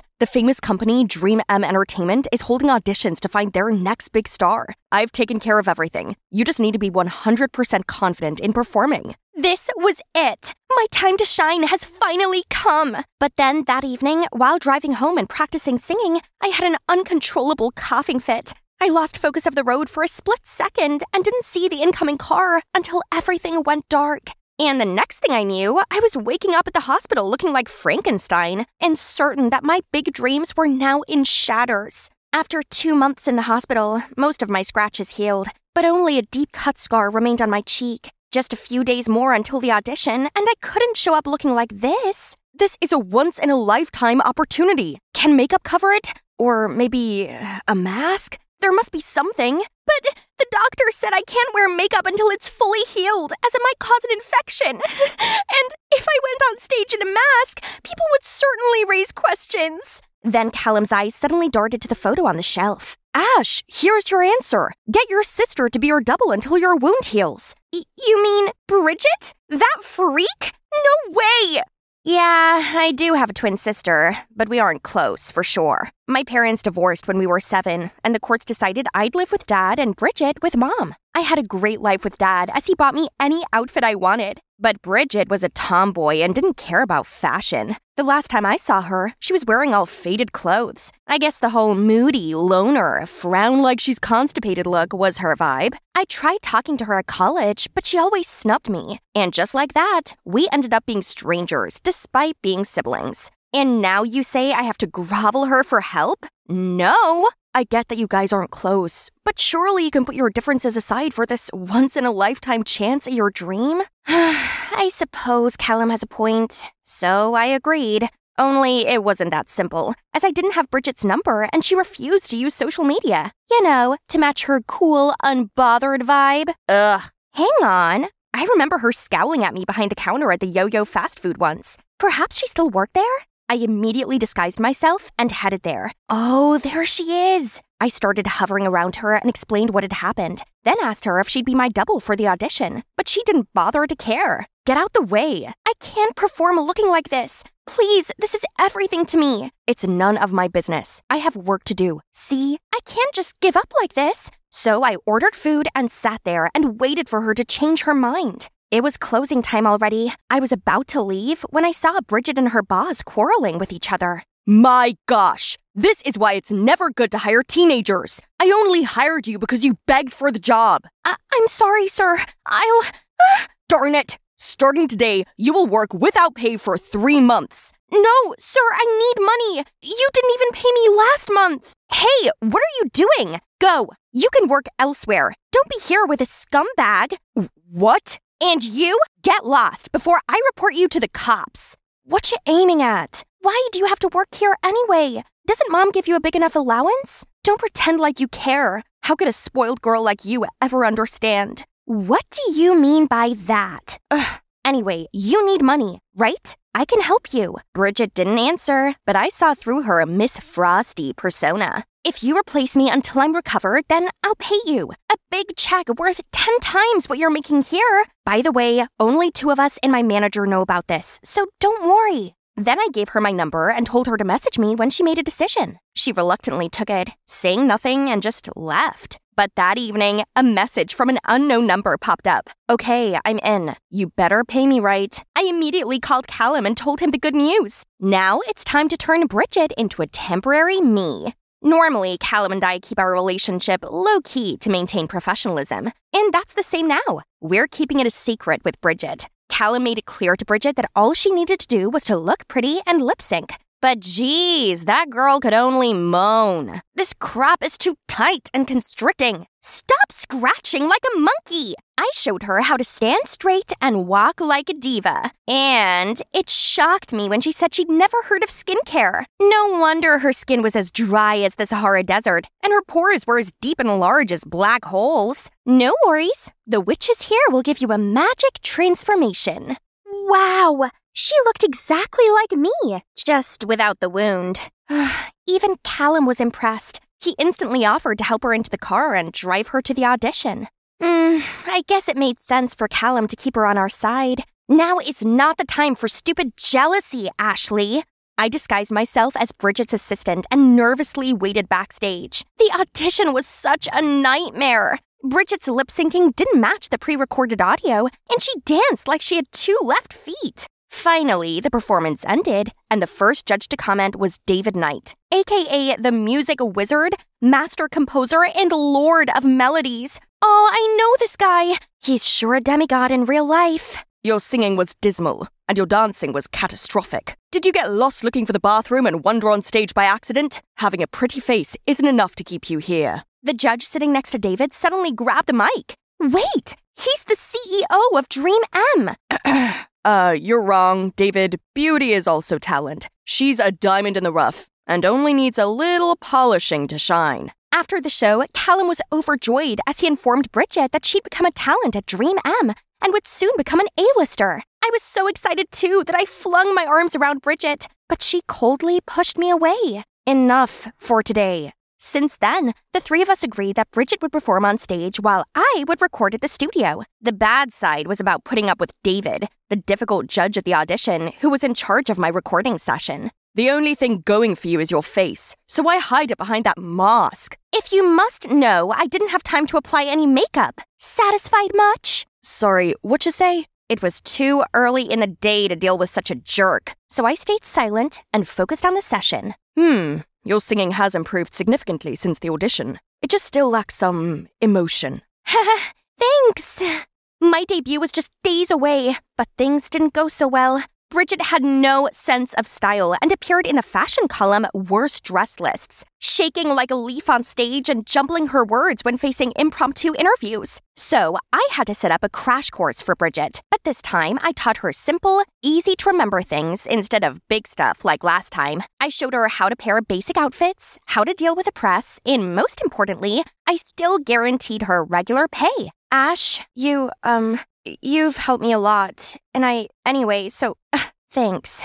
Oh my, she was so awkward. But that was sweet. I could gradually feel that we were actually sisters. Bridget, the main effort was still yours. Keep it up. Soon, the company began to promote Bridget, and her reputation skyrocketed. All the while, my relationship with Callum took a nosedive. At previous events, Callum used to pamper me and bring me my favorite foods, but now he just brought Bridget's favorites. He never left her side, and they were always having cozy chats. So one day, I decided to talk straight to him about this. Callum, I have to admit that I feel kinda uncomfortable, as you're a bit too close to Bridget. Babe, I got you. I have to pretend I'm with Bridget as everyone thinks she's you. I'm doing this for your own good, so stop overthinking. Will you do it for me? I know, but I really feel insecure since I got this scar. It's like I've lost everything. Don't worry, the scar will eventually heal. The most important thing right now is you stay calm and get through this time.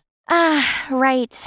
I suddenly forgot that I was working for a greater goal. I tried convincing myself that they were just dedicated to their work and that my wound would be healed soon, and I could go back to being me. I still go to the hospital every week for follow-up and treatment. It's faded, hasn't it? I needed to escape, so I went to the studio to sing my heart out. I was certain no one would be there at this time of night, but turned out I was wrong. Surprisingly, on seeing me, that dude didn't shoo me away. Instead, he was actually pleasant. A night owl too, huh? Start singing then. I'll give you my valuable opinions. I was shocked by this approachability, but I rolled with it.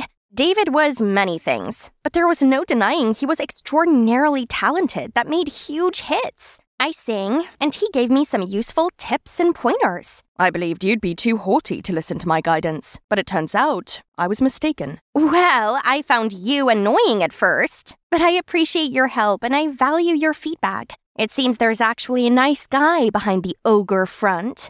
Sorry, what you say? I won't say it twice. Then I started humming a few lines from a song I'd written, but didn't realize I was singing it out loud until it was too late. That song is good. Whose is it? Actually, I wrote it. No need to be mocking. No, I'm not at all. I didn't know you had a talent for songwriting. Come here, let me hear the whole song. So we sat down together, and surprisingly, our vibe matched each other perfectly. Actually, you're the first person to take my ability seriously. Sorry? Hey, stop pretending! Actually, I'm not Gradually, Bridget seemed to figure out how to act like me, and her popularity grew. She was no longer sluggish and paid more attention to her appearance. Even Callum mentioned how he could only distinguish us by my wound. From then on, Callum said Bridget could do it herself, so they went to the shows without me. This feeling is making me squirm. On the one hand, I want Bridget to do well to help me out. On the other hand, I'm also feeling a bit resentful that I was replaced so easily. I also miss the way Callum used to care about me, but I remember what he said the other day, and I know I shouldn't be acting like a child. So I tried to distract myself by doing what I love the most, singing. Everybody was packed with Bridget's show, so this world is mine. Woohoo! I was in the studio practicing my new song when suddenly David barged in. Can you explain to me why you're here whilst also performing on TV live? Why are you here? Does it even matter now? Who really are you? I begged him to keep quiet. Then I frantically took my mask off and told him everything. I mean, everything. As I was too shocked to make any excuses. This is insane. I know it isn't right, but I promised once my wound healed, everything would go back to normal. Singing is everything to me. David remained silent for a while, then blurted out, All right, if what you said is true, I will keep your secret. And one more thing. If you really like singing and songwriting, I can continue to help you. What do you say? Yes, totally yes. And don't you dare lie to me. I'm not sure what I'm gonna do. Yeah, swear to God. Finally, it was the follow-up day. As the doctor finished the examination, I saw him frown. I'm sorry to inform you that the scar cut's too deep. It may fade over time, but I'm afraid it won't go completely. At least in 2 years. I broke down. This couldn't be happening. Not knowing what else to do, I decided to go and find Callum. But when I arrived at his house, I saw that he wasn't alone. Bridget and Callum were sitting together and slowly leaning for a kiss. My most precious timekeeper. There's a saying that goes, when you fully trust someone without any doubt, you'll either have a person for life or a lesson for life. You bet I learned a valuable lesson because that quote manifested itself into my life. It was the summer of 2000, before our beloved smartphones and social media even existed. Elio, Tara, and I were exploring the glorious Barcelona. Spain was our first stop on our trip across Europe to celebrate high school graduation. That's 18-year-old me. I'd always wanted a partner who I could trust with my life and stick with me through thick and thin. But the boys I dated were too childish or selfish to be considered trustworthy, except for my sweet Elio. He's always so attentive and cared for me greatly, but somehow he couldn't ease my anxiety.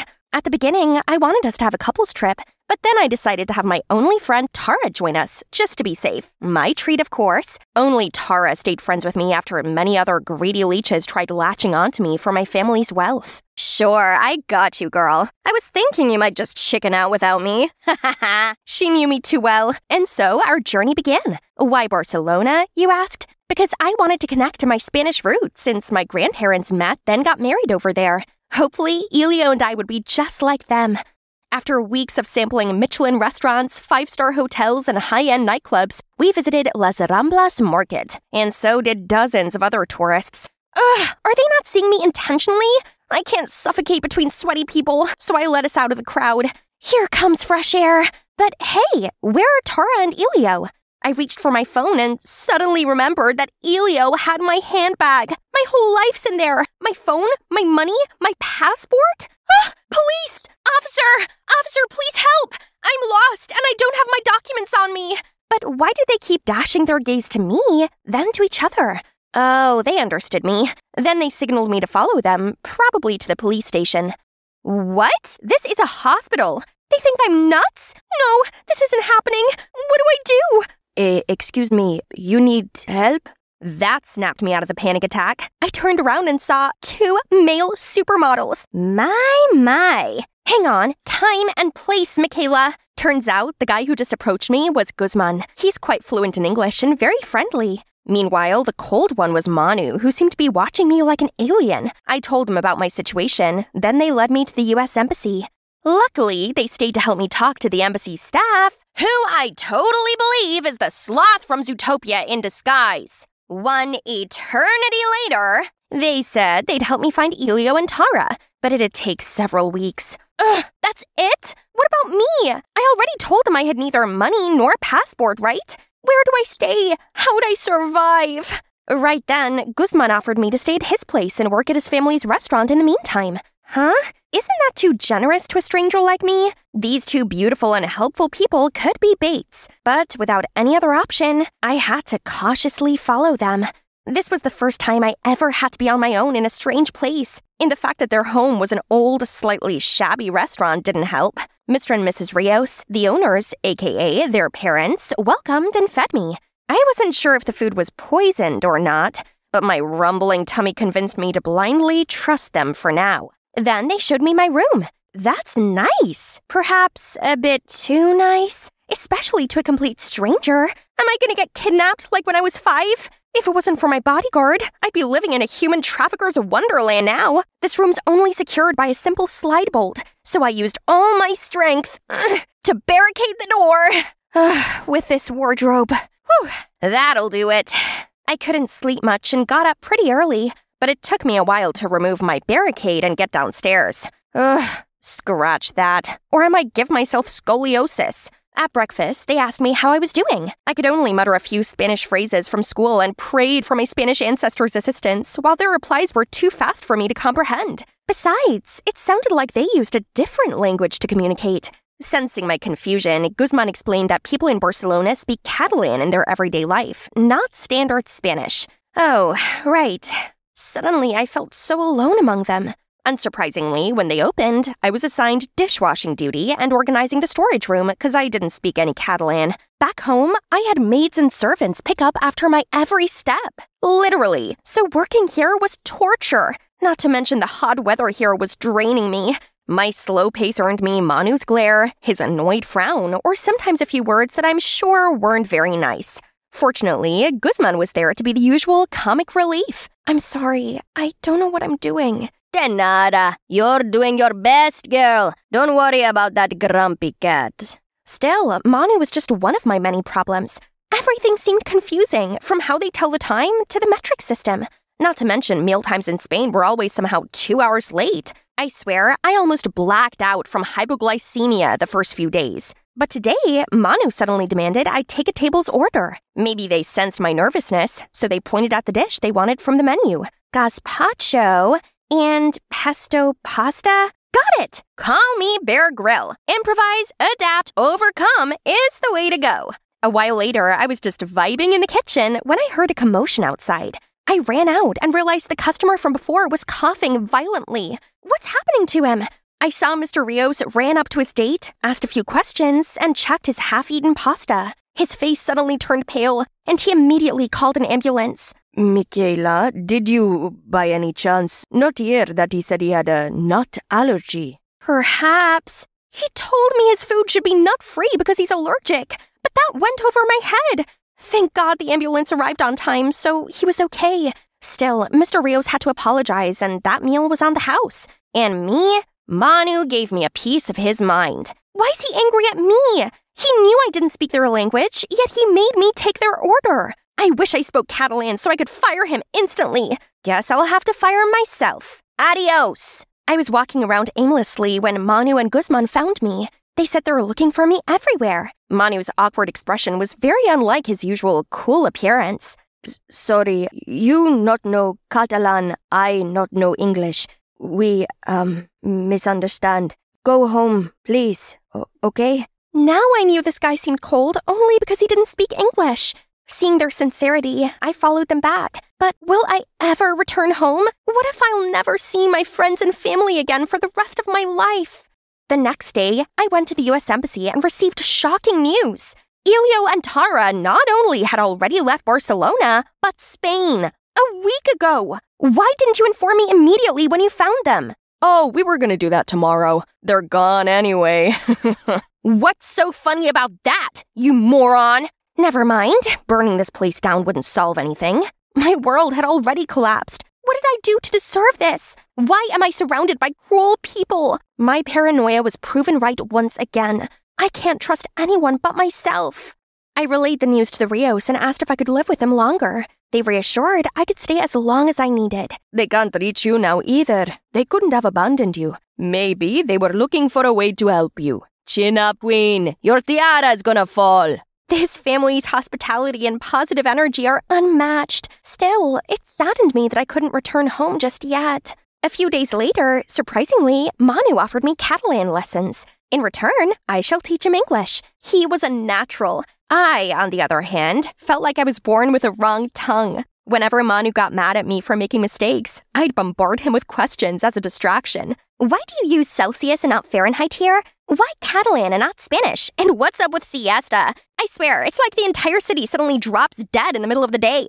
At first glance, my questions seemed to annoy Manu, but he actually answered all of them. I could see his iciness slowly melting. Time passed and my Catalan improved. Today, I even chatted with Manu's parents while working. They said this restaurant was established a few generations ago, and many troubled couples stopped by this place. But love always prevails in the end, because our food heals them all. Might sound romantic, but actually, that's because great-granddad liked being a love guru, while great-grandma wished to be a couples therapist. Since then, thanks to Manu and my coworkers, my life got a lot easier. Every time I messed up something, they'd offer help or guidance. One time, I got lost while delivering food and was gone for a long time. But when I got back, they didn't criticize me. One of them even joked that I didn't know the area because I rarely went out. So Guzman suggested we three go to the beach after work. Some vitamin C sounds like what I need.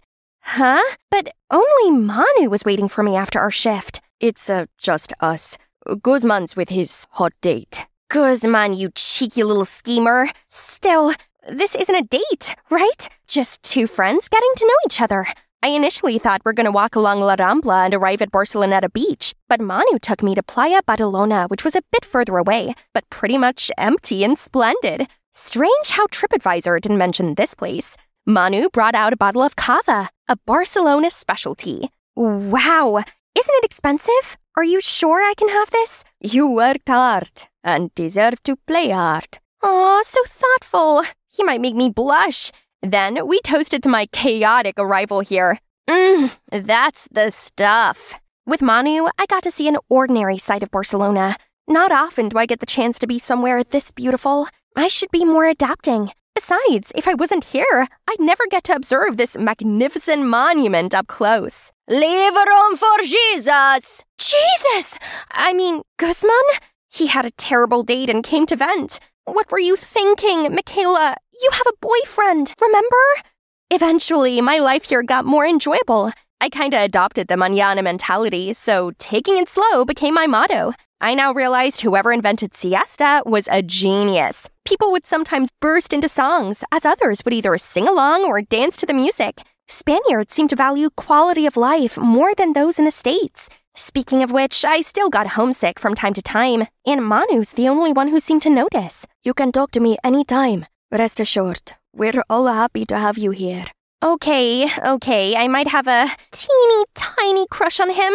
No, focus, Michaela. Think about Elio, your boyfriend. I wonder how he and Tara were doing. Speak of the devil, I saw them again that evening on a TV show about tourism in Marseille, France. And they shamelessly claimed to be a couple. I couldn't believe it. However, without my passport, I couldn't get to them. So I asked Manu and Guzman to go there, and they agreed. Girl, don't worry. I'm more than happy to bring those traitors to justice on your behalf. No matter what had happened, I'll be eternally grateful to them. My guardian angels. They returned after a couple of days with my stuff. But Manu said those two show no remorse, as they put all the blame on me. The moment I saw them, I knew those two were beg-bucking. Trust me, honey, they're penniless. But I still had questions, so I immediately called Tara, and chaos ensued. Tara said my paranoia and stubbornness tired her out, as they did Elio. We kept it to ourselves all this time because we didn't want to hurt you, but actually, it felt like a relief to not have you around. Did you know that we bonded over shared trauma? That's you. Good. I hope you two are happy asking strangers for money together. Tara, are you talking to Michaela? Mickey, wait! I can't listen to another word. There wasn't even any tears left in me. Manu sat down next to me. Hey, you got rid of those traitors. Why the long face? I'm fine. Don't mind me. I just lost the only two people I trust outside my family. No biggie. Come now, it's not that bad. Give up! What the? Oh, oops, my bad. Don't give up. I mean, cheer up? Don't laugh. I mean it. Since you got here, you've become a lot more independent, haven't you? You're quite a strong, resilient girl. He's right, and not just because I like him. I'd been so caught up in everything that I didn't realize I'd been entrusting my life to him, who I barely knew. I'd been relying so much on him and his family. Maybe it's not so bad knowing good people still exist. And this guy, he makes it so hard for me to leave this place. At the crack of dawn, I woke up to the deafening sound of helicopters? That's my family crest. My parents must have sent those choppers. A swole guy in black came up to me and said my dad wanted me home because I'd gone AWOL for far too long. Then he just grabbed me and we flew straight back to America. I begged him to turn around so I could say goodbye to Manu, Guzman, Mr. and Mrs. Rios, my saviors, but my pleading was completely ignored. I was finally home and went to college, but as a different person. I was determined to socialize more and befriend new people. And no, it's not just talks. I actually moved into the dorm to be surrounded by my peers. It's been a long time coming, but I learned to open up and keep my trust issue in check. I shouldn't pass up on companionship out of irrational fears. However, I couldn't take my mind off Manu. We didn't even properly say goodbye and had no way to contact one another. So I went back to Barcelona to look for him. But when I got there, his family said he'd just gone to the airport. Turns out, he went looking for me too. I immediately got in a taxi and headed to the airport. As soon as I arrived, I saw the earliest flight to America had already taken off. That's how my time abroad wrapped up. Michaela, mi amor, where are you? Yes, my love. That photo album again. I'm right here, eyes on me. Well, I couldn't figure out why you didn't board that flight. I just had a feeling that I'd see you again if I turned around. Call it telepathy. They say gymnastics is the queen of sports, and I say I'm at the queen moment of my life. I made the perfect landing and earned the gold medal. As I strutted back to my spot, this man rushed over to me. Your skills are impressive. I'm Nick, the Nationals coach, and I want you on my team. My ears began ringing, and my head felt like it was spinning, and I thought I was going to puke. The nausea wouldn't go away, while my super excited teammates kept pestering me. Say yes, Kylie! This chance is one in a lifetime. I can't take it anymore, so I opened the door. No, I don't want to have a man as a coach. I hate you. I hate men. Hi, I'm Kylie, and there's a valid reason why I dislike men so much. My mom passed away when I was little, and instead of spending time with me, Dad became a serial dater. He always made excuses. People can't live without love. You'll understand when you're older. If this is what love did to people, then I didn't want it. I swore to never fall in love. Nuh-uh. I went to an all-girls boarding school, and as the years passed by, my hatred towards men grew. Just being around that man smell made me feel dizzy and nauseous. At home, Dad was waiting for me with his typical Hulk look. Kylie, why did you refuse to join the national team? Why turn down your dream? My dream or yours? As if you care. You were never there for me. That's your future, Kylie. I'll be fine. No way universities would turn down my talent. But what if you couldn't graduate? Dad, my grades might be bad, but I'm not that dumb. No, my business isn't doing so well. I can't afford your tuition fees anymore. You'll have to move back home. What? If I don't graduate, then I can't go to uni. If I can't go to uni, then I can't find a job. And if... There's still this scholarship offer from another school for you to consider, though. I immediately agreed to it. I couldn't sit here watching Dad flush away my dreams with his incompetence. Yeah, a new environment might be a bit challenging, but I'm a tough girl. I can do this. Only the next day, Dad dropped me off at a fortress-like building that was, apparently, my new school. And to add more to the problem, standing there to greet me was a boy. Ugh! Now I officially had bad vibes about this place. I reluctantly followed him to the vice principal's office, and I had to sit there with my mouth covered. He pushed a form towards me. "You don't look so well. Just let's get this done quickly. Please sign here." Then the vice principal reached out for a handshake. "Welcome to St. John's All-Boys High School." Sorry?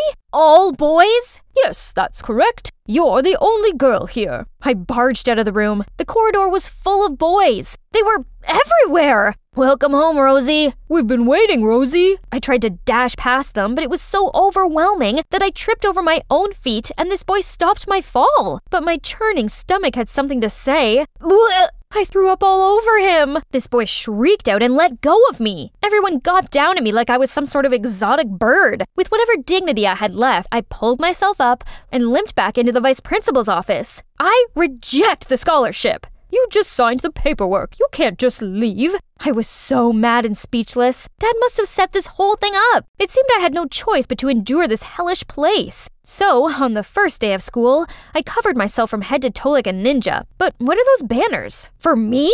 I went into the classroom trying to not throw up. This place was seriously weird. I didn't sing, and I wasn't called Rosie. When the teacher told me to introduce myself, I decided to use this opportunity to set some ground rules. "My name is Kylie. I don't sing, and you're all gross. I demand that you stay at least 6 feet away from me at all times, else I will backflip kick you into another dimension." To my surprise, the students weren't intimidated. Instead, they all applauded and wolf whistled me. Ugh, I hate boys. I trudged over to my seat and was about to sit down, but then someone kicked my chair away. I turned to glare at the culprit. Oh, it was the boy I puked on yesterday. "Stay away. I don't want any more vomit on me." "Kylie and Jerry are both new students, so help them settle in, everyone." "So, Jerry, huh?" He glared back at me in the midst of all the Cheshire cat grins from the other schoolboys. Oh, this is gonna be hell. After class, the boys followed me every step, so I had to do a somersault to get away, but that only made them cheer louder. I rushed back to my dorm, but the situation was not better. Had they never seen a girl before? I locked myself in my room every night and only left to make a quick dash to the canteen for food. After a week of living like this, I was so not okay. I was miserable in class and lonely at night. One evening, I was scrolling through my phone when I saw a hiring post from a cafe near my old school.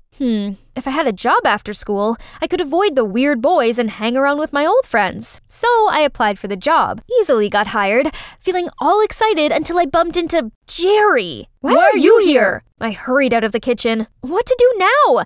Is this jerk haunting me or something?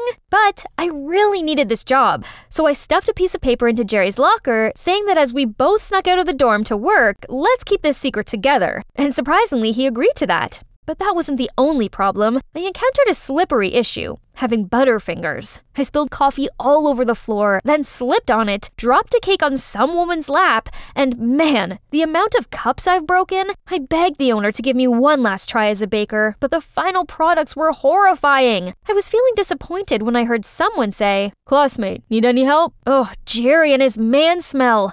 I rushed to the bathroom. "Is everything okay in there?" "I'm okay. Just stay there. I'm allergic to men." I heard Jerry laugh, so I explained to him how I was being deadly serious, and being around men made me nauseous. "Oh, so that's why you threw up on me that day? Hey, maybe I can help you with your job." "Yes, and no, I don't need your help." "I'm not doing this for you. Oh God, what are those? Breads?" "I know, it's horrible. Please stop." "Kylie, as a devoted employee of this cafe, I insist on doing this for the customer's safety." On hearing this, I agreed to let Jerry help me. Thanks to his remote directing, I finally made a successful batch of bread and managed to keep my job. Since then, we have become a lot closer. Jerry had this idea to cure my allergy to men. He slowly let me approach boys at my own comfort level. At the cafe, he encouraged me to take the orders from male customers. At school, he helped me study in a group with some of his friends. At first, I was wary of them, but I guess they weren't so bad. Not only that, they also threw me a Boys 101 intervention where they humorously analyzed boys' behaviors to help me get along. From how boys greet, "Yo, what's up?" how they posed for cool photos, to the way a typical boy flirted. "Are you a parking ticket? As you've got fine written all over you." That's how you flirt with girls?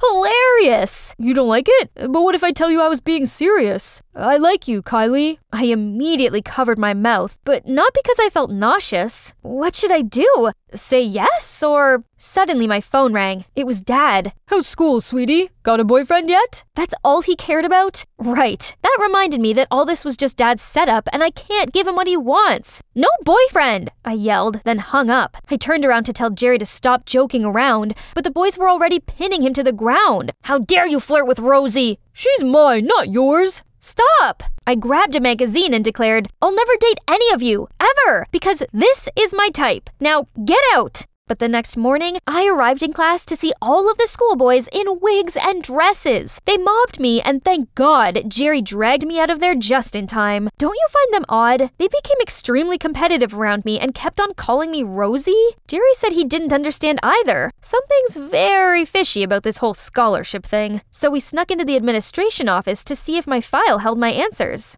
After searching for a while, I found it. But whoever was being described here was not me. I wasn't a straight-A student. I didn't sing nor play the guitar, and I wasn't a social butterfly. Then Jerry passed me a binder labeled Only Rosie. There was a school legend that when Rosie appeared, the only flower in the garden would bloom. Rosie's magic was so powerful that every male student would fight for her love. There really was a flower blooming in the garden, which means I was Rosie. So they only love me due to some rusty magic? I bet it's the same for you. I couldn't stay in this insane school any longer, so I went home and curled up in my room. On hearing a knock at the door, I peeked out and saw Jerry? I slammed the door shut. Kylie, listen, this is all me. No magic whatsoever. At first, I thought you were a queen bee who liked the attention, but being around you made me realize you're a clumsy, cute crybaby, but also a strong girl who tries to stand on your own 2 feet. That's the reason why I like you. Are you okay? Go on, please. I like you because you're Kylie, not Rosie. I couldn't hold it in anymore and burst into tears. I finally opened up to people, but it's all fake. None of them wanted to be my friends. They only like Rosie. Then Dad appeared. Of course, it was him who let Jerry inside. Seeing me like that, he seemed sad, then sat me down to say something. Actually, your mom used to go to that school too. Mom was a prodigy who excelled at both studying and singing. When the school's reputation was declining, the principal broke the rules to invite her to attend the school, in hopes that she would lead them to some achievements. At first, the male students objected it, but gradually with her talent and good nature, she gained their respect, and they fondly called her Rosie. Your mother was incredible, and I couldn't believe my luck when I won her heart. I felt so lost without her that I tried to fill the void. I jumped from one relationship to another, leaving you all alone. Only later did I realize I could still find joy in life even without Rosie by my side. Kylie, I risked sending you to that school because I wanted you to face your fear. Don't dismiss love just because of your painful past, like I did. I finally understood where Dad's behaviors came from, and I felt so sorry for him. Sorry for interrupting, but if Kylie's mother was the first Rosie, and her magic immediately charmed everyone, then why did she face objections at first? Oh, actually, Only Rosie is merely a myth. There's no magic involved at all. Over the years, the story must have evolved into that fairy tale. Now that Jerry mentioned this, I realized my file looked more like Mom's than mine. Even before entering this school, everyone was talking about you being a musical prodigy and only dating top students. It's like someone created a fake image to make you irresistible. Dad said it was the vice principal who offered the scholarship. We put 2 and 2 together, and we were convinced that he must be behind all of this. Dad and I went to school to confront him, but he denied everything and even expelled me. The next day at work, Jerry told me something big. There are rumors about another schoolgirl. It looks like the vice principal wanted to find a new Rosie. This had to stop. He couldn't keep on using girls like this. It was about time his lies were exposed. The 3 of us falsified tons of female students' applications and finally got selected. On the day of admission, Jerry disguised himself as a girl and me as a boy, then went to school together. All the boys gathered around Jerry and gawped at him like he was the new iPhone or something. Then the vice principal introduced him as their new female student, Jessie. Hi, I'm Jessie, and I want to tell you a secret. Then he started ripping off his wig in the most dramatic way ever, leaving all the students gasping in shock. What? You don't think I'm pretty?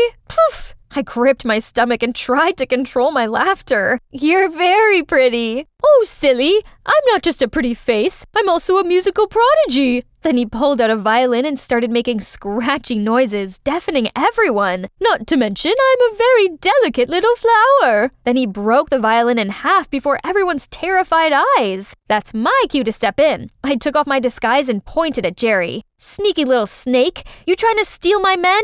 All boys in this school are mine. Then I charged at Jerry and grabbed his hair.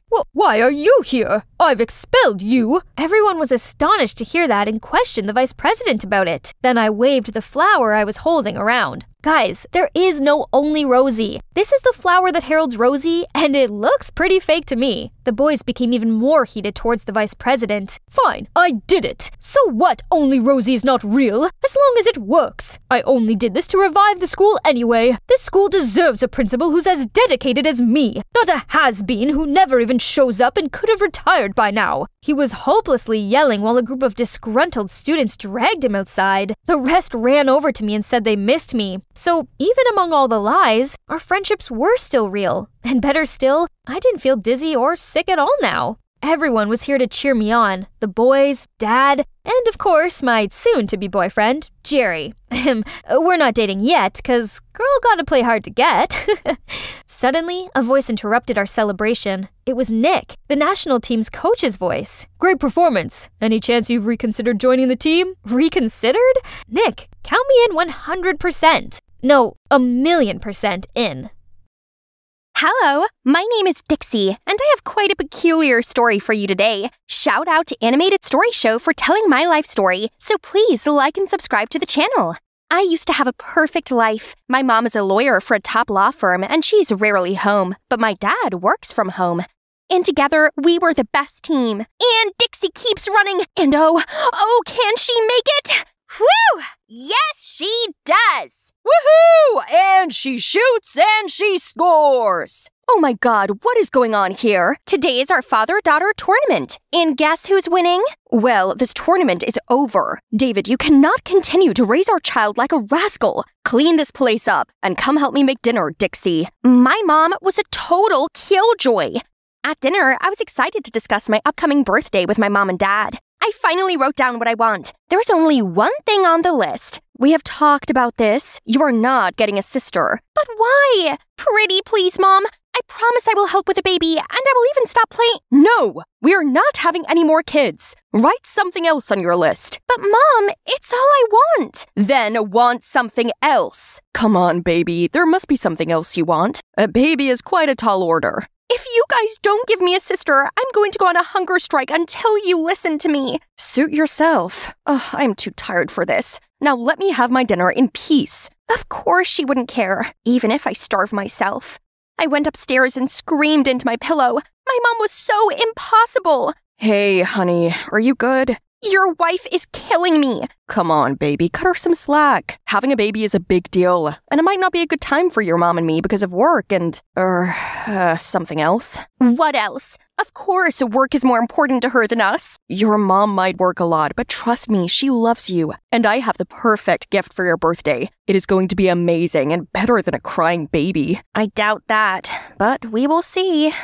A few weeks later, on the eve of my 14th birthday, everything fell apart. I was in my room when I heard commotion downstairs. It must be Dad setting up decorations. But then I heard Dad and Mom yelling at each other, so I ran downstairs to see Mom sitting in the dark. Mom, why are you sitting here alone? Where's Dad? And why didn't he do my decorations? Honey, there is no easy way to tell you this, but your dad left us. We have been having issues for a while, and I tried to keep us together, baby, believe me. I tried, but he walked away. Liar! Liar! You are lying! My dad will never do that! I will call him right now, and he will tell me that you are lying! But Mom wasn't lying. I called every day for weeks, and Dad never picked up the phone. He was really gone. I couldn't believe it. How could he leave me without a goodbye?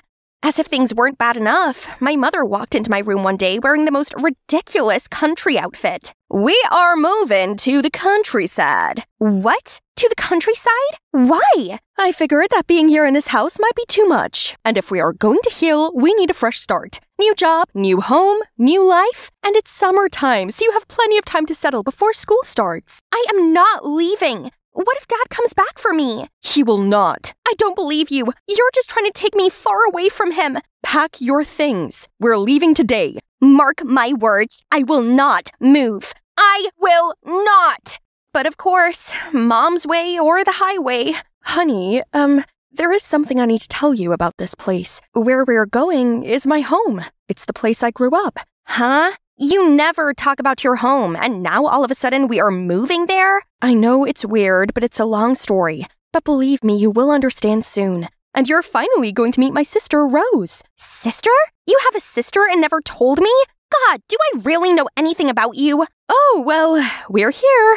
I looked up and I saw the whole farm spreading in front of my eyes. And that's Rose, your aunt. A woman almost as beautiful as my mother stood in the driveway holding a rake. I could immediately sense that she didn't like us. Well, look who it is. Why are you here? This is my home, Rose. I don't need to explain anything to you. Home! Please don't make me laugh. Your husband leaves and you remember that you have a home. That's rich. Hi, Auntie Rose. I'm excited to meet you. Sure. She just walked away and continued shoving hay. Rude. But Auntie Rose was more than rude. She was cruel. She never spoke to my mom and me. She always pretended like we didn't exist. And to make it worse, I tried to ask Mom what happened between them, but she refused to tell me.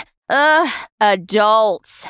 Feeling a little suffocated one day, I took a walk to the lake when I felt something like a rock hit me. Ugh! What in the coconuts was that? Oh, so sorry. I didn't see you coming. I'm Callum, and you must be Dixie. Huh? How do you know who I am? This is a little town. We know everyone. So, how are you finding life away from the big city? It's horrible. Can't wait for my dad to come take me away from here.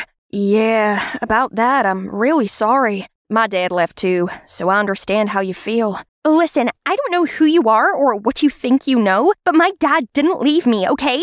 He's just tied up with work. Okay, don't walk away. I'm sorry. Come on, let's see who can skip rocks the farthest. I was so angry at this Callum guy and the rest of the stupid town for thinking my dad left. But the thought of going back to the Cold War at home, I'd much rather stay with him. Turned out, Callum was a breath of fresh air, and soon we started spending more time together. One night, I was sleeping in my room when my mother walked into my room. Hey, honey, I know that so much of this has been difficult for you, so I brought someone to help. Meet Summer, your adopted sister. I couldn't believe it. For the first time in forever, I ran and hugged my mom. Thank you so much. I finally have a sister, a forever friend. Yes, we are going to be best friends, sister.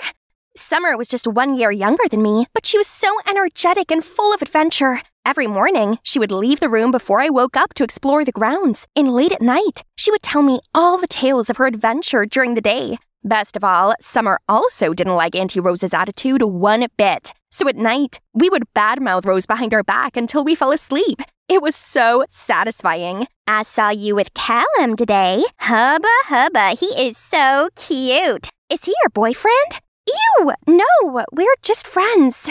Okay, if you say so. Guess what I did today? I left the barn doors open, and I'm sure all the animals have escaped by now. What? Summer, why would you do that? Because Rose has been rude to us. All she cares about is those animals. And let's see what she does when the animals are all gone. Christ, that's terrible, Summer.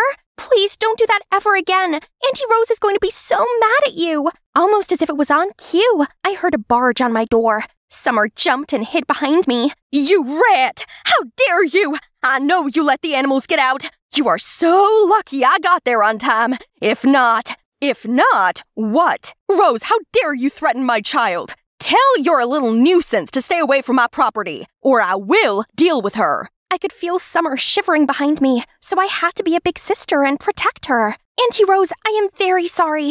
It will never happen again. Auntie Rose just huffed and walked away. Phew, that was close. But after they all left my room, Summer started laughing. I warned her to never play silly pranks again, but I just knew that she would not listen to me. The next time I hung out with Callum, I told him what happened. Summer keeps playing pranks on Auntie Rose. I'm worried she's going to make Mom and Auntie Rose fight even more. Well, maybe she's just trying to adjust, and it's her own way of acting out. She has to get over it quickly because bitter Auntie Rose doesn't play. What's Summer like, by the way? She's sweet, but she's always busy going on her wildest adventures. When I got home that day, my mom and Auntie Rose were in a shouting match. I know my child, and she didn't do this. You can be mad at me all you want, but don't accuse my child of something she didn't do. Someone keyed my car. It's you, Dixie, isn't it? I didn't do it. I told you. Is this why you came here? To torture me? Haven't you done enough? After all these years, I can't believe that you came back to continue to cause me pain. Rose, please no. Then Mom started to cry too. Can you please tell me what happened between you guys? Enough with the secrecy.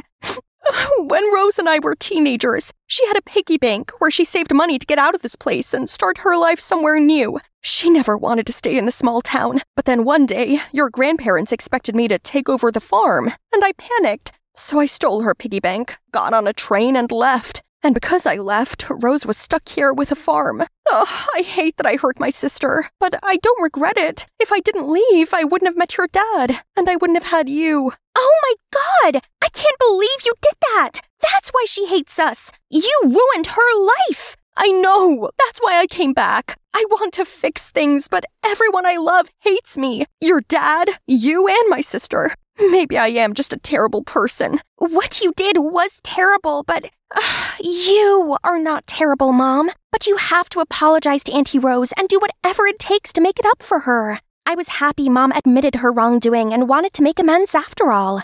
So we all had a heart-to-heart conversation when Mom finally had the courage to apologize to Auntie Rose. She was still mad at first, but then... You know I resented you for many years, but because you left me with a farm, I realized how much I loved the land and eventually found my spiritual healing here. So in a way, I have to say thank you, and sorry for being mean to you.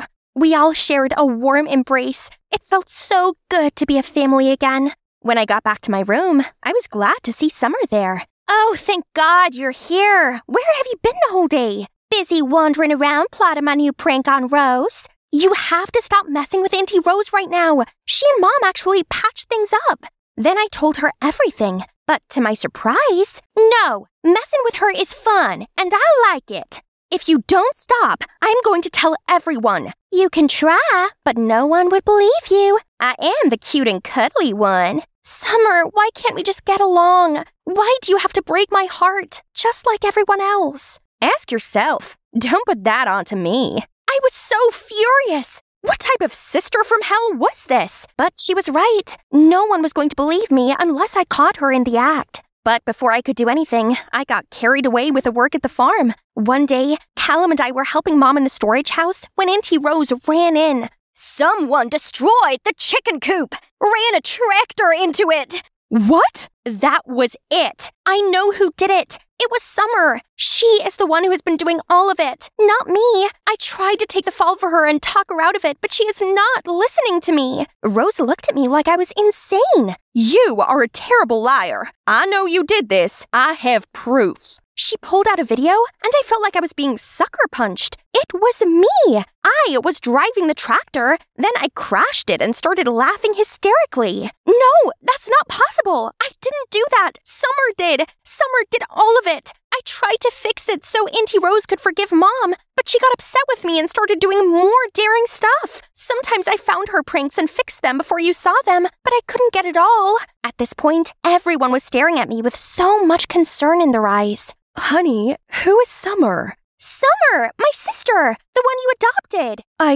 I didn't do that. You have no sister. Wait, I think I know what is happening. It makes sense now. Dixie, Summer is not real. You made her up. That's not true. You know her. I don't, actually. I never met her. Oh, my poor baby. You need help. I am not insane. It's okay, sweetheart. It's okay.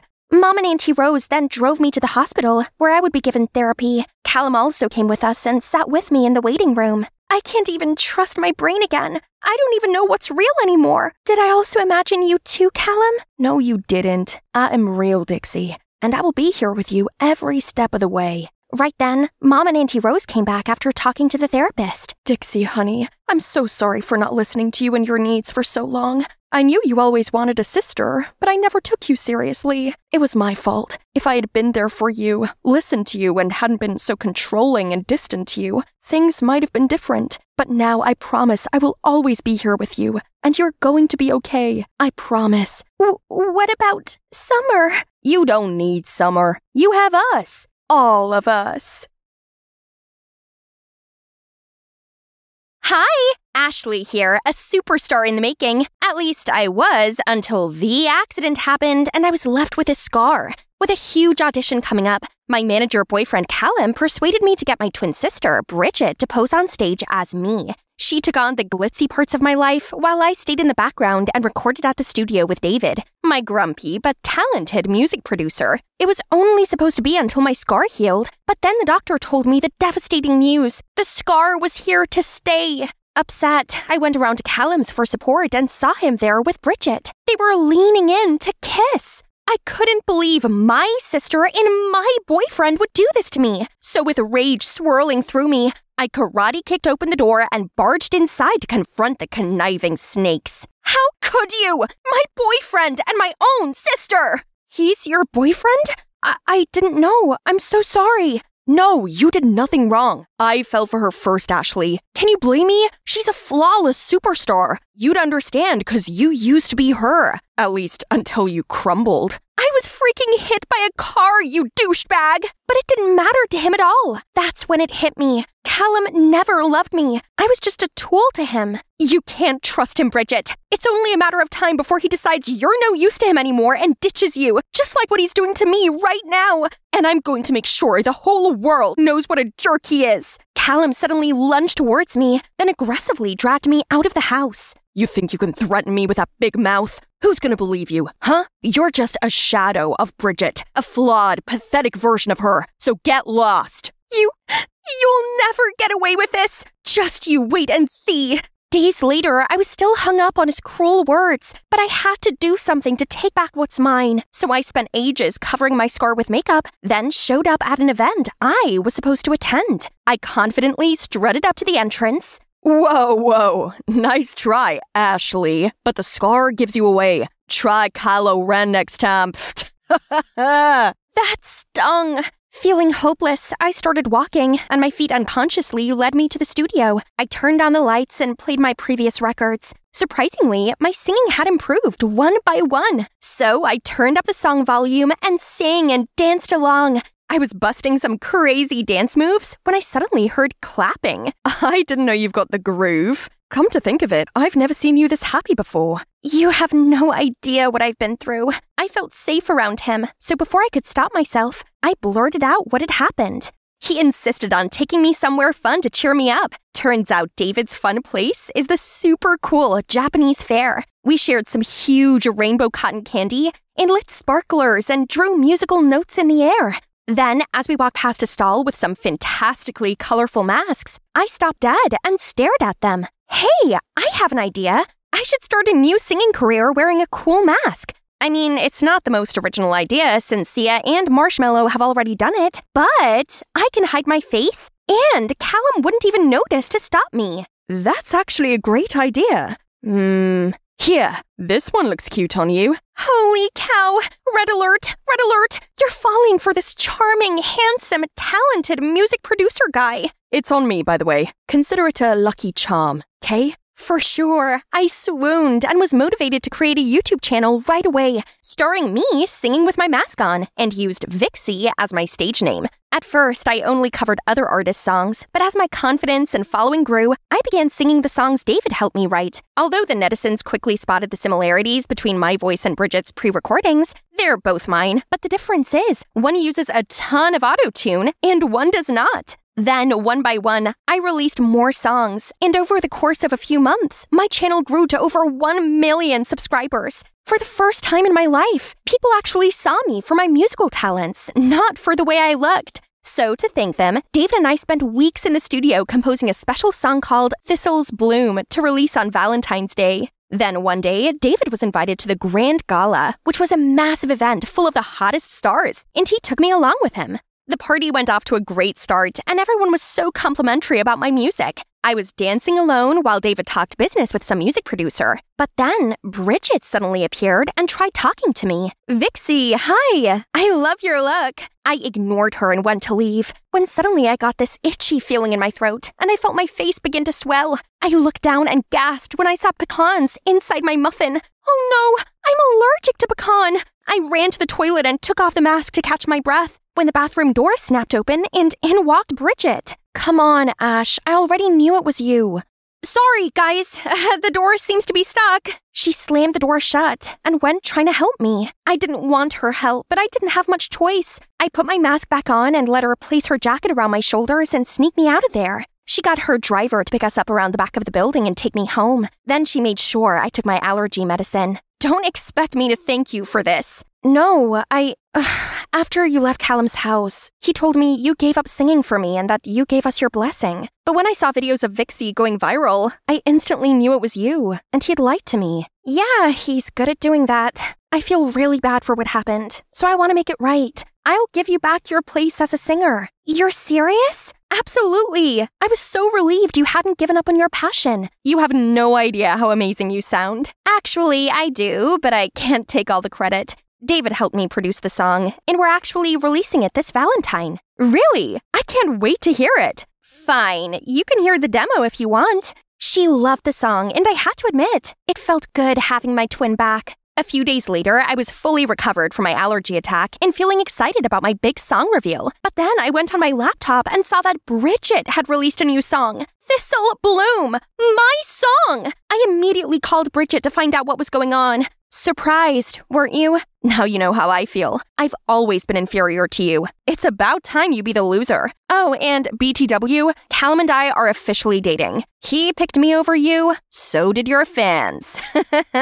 They definitely won't be fooled.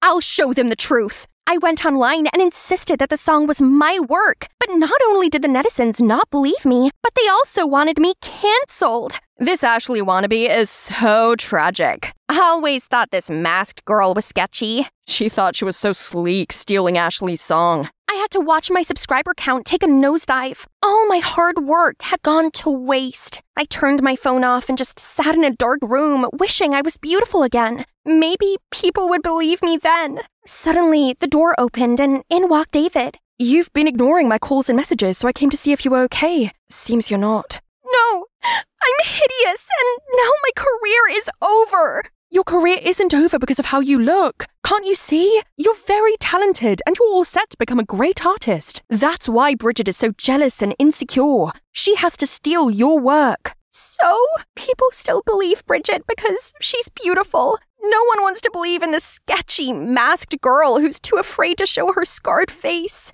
Look, I can't hear most of the words you just said, but all I know is you can't let a minor setback like this stop you from doing what you love. He then took something out of his ears. Hang on, were they hearing aids? My hearing started deteriorating when I was 15. When I told everyone I wanted to work in the music industry, they all thought I was Delulu. But 5 years later, and look at me now. Of course, it was hard for me too, but I never let my disadvantage get in the way of my dream. You really did it! Sorry, what you say? Oh, that actually made a lot of sense. If David could overcome this and continue to compose and produce amazing music, then I could overcome my body image issues and become a real singer in my own right and under my name. I started by snooping around my old fan pages and found out that Bridget was going to hold a press conference for the release of her latest album and perform Thistle Bloom. I devised a plan to get there before she did, and that includes David puncturing his own car tire and getting Bridget and her team caught in traffic. On the press conference's stage, I was shaking like crazy, but as soon as I heard the audience chanting my name, I knew I could do this. I stepped on stage, and while the crowd was too stunned to react, I quickly started performing an acoustic version of Thistle Bloom,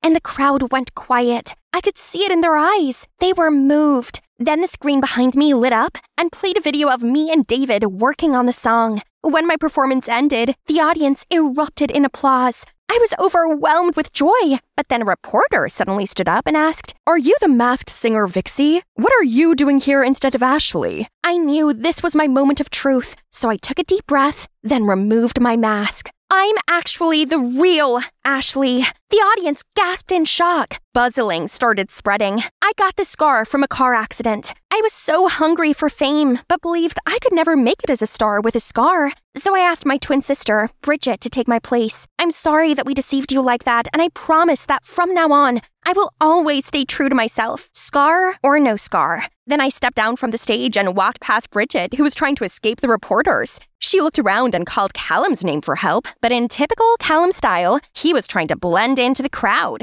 Ashley, was the twin-swapping plan your idea? No, it was actually my ex-manager's, aka cheating ex-boyfriend's idea. Wasn't it, Callum? I watched him look mortified as they swarmed around him. It seems like he's gonna have a hard time with his career in the future. That's karma for you. Then I strolled out of there with David waiting at the door, leaving all the buzzing behind me. I started living my life just the way I wanted and no longer cared what Bridget and Callum were up to. Then one day, I was driving home from the studio when I saw Bridget surrounded by some thugs. I called the police and then made sure she was okay. Turns out, Mom was in debt, and the collectors were now forcing Bridget to pay up.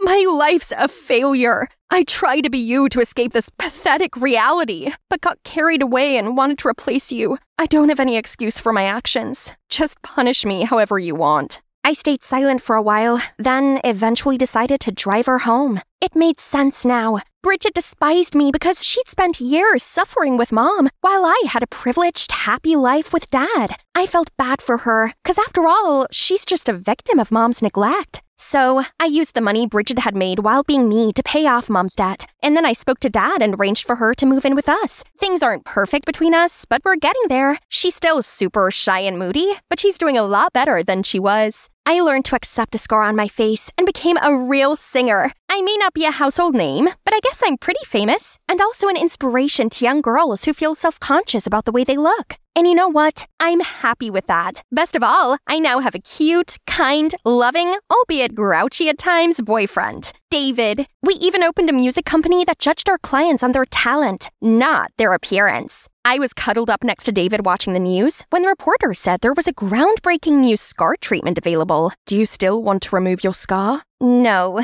as it's now a part of me.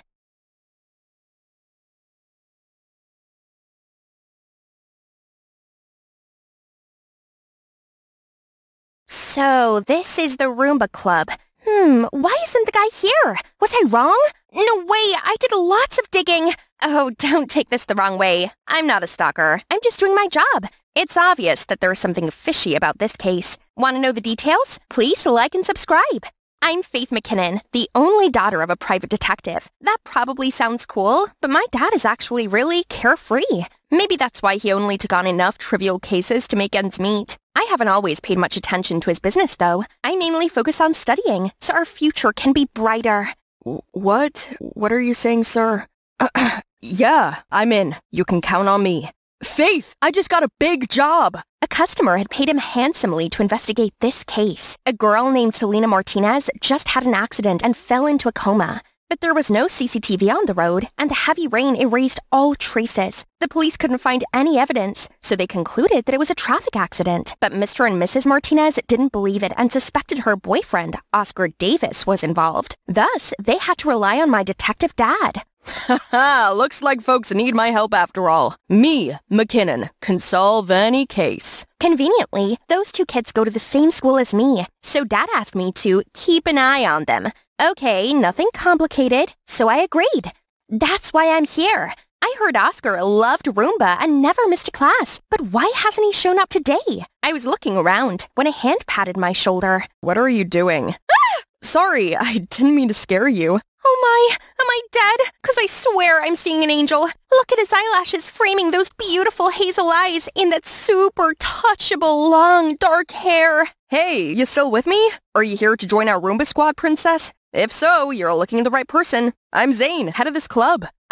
Yes, I'm Faith. I love Roomba. Well, joining this club will surely help me with my mission, won't it? But I knew absolutely nothing about this Roomba dance thingy. Gosh, how could they dance with those heels so freaking high? I tried to copy other students, but my legs were just not listening, causing me to stumble. And luckily, Zane caught me just in time. Are you good? Let me show you some basics before you hurt yourself. Or someone else.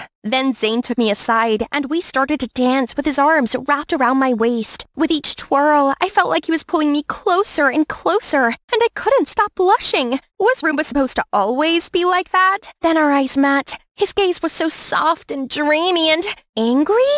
Zane stopped in the middle, and his face darkened. Right at the door was Oscar. Zane immediately dragged him outside. I sneakily followed them to see they were quarreling at a corner. Drop your act already. Let me see Selena, please. You have some nerve asking to meet my sister after what you did to her. How many times do I need to tell you that I had nothing to do with her accident? Keep lying all you want, but I'll find evidence. You'll soon have to pay for what you did. Zane was Selena's brother? That meant we were on the same boat. The investigation could have been going much more smoothly if I'd known this earlier. I went straight to Zane, saying, Selena Martinez was your sister? Yeah, why are you— I'm helping to investigate her accident. Oh, really?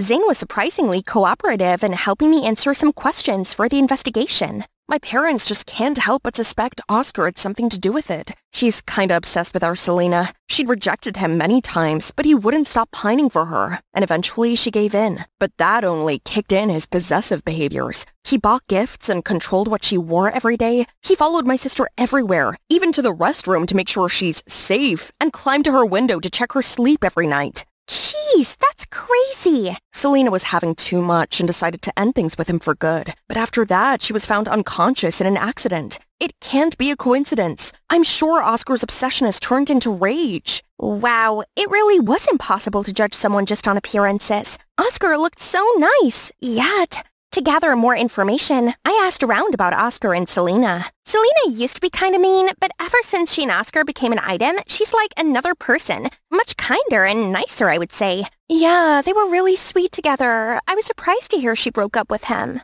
Huh? Sweet? Are they talking about another Oscar? I even went to Oscar's neighbors and discovered that his mom was the head of the Medical and Pharmaceutical Association. All I heard were good things about him. Oh, that sweet boy. He always runs right out to help me carry groceries. He even gave me his phone number to call him when I need help. Oscar is a real good kid. Every year on Halloween, he decorates a whole haunted house for the neighborhood kids and stays out there until every last trick-or-treater leaves with a sack full of candy. Things are getting way confusing. It's like Zane and the others were describing two totally different people. Why are you following me? I looked up to see Oscar.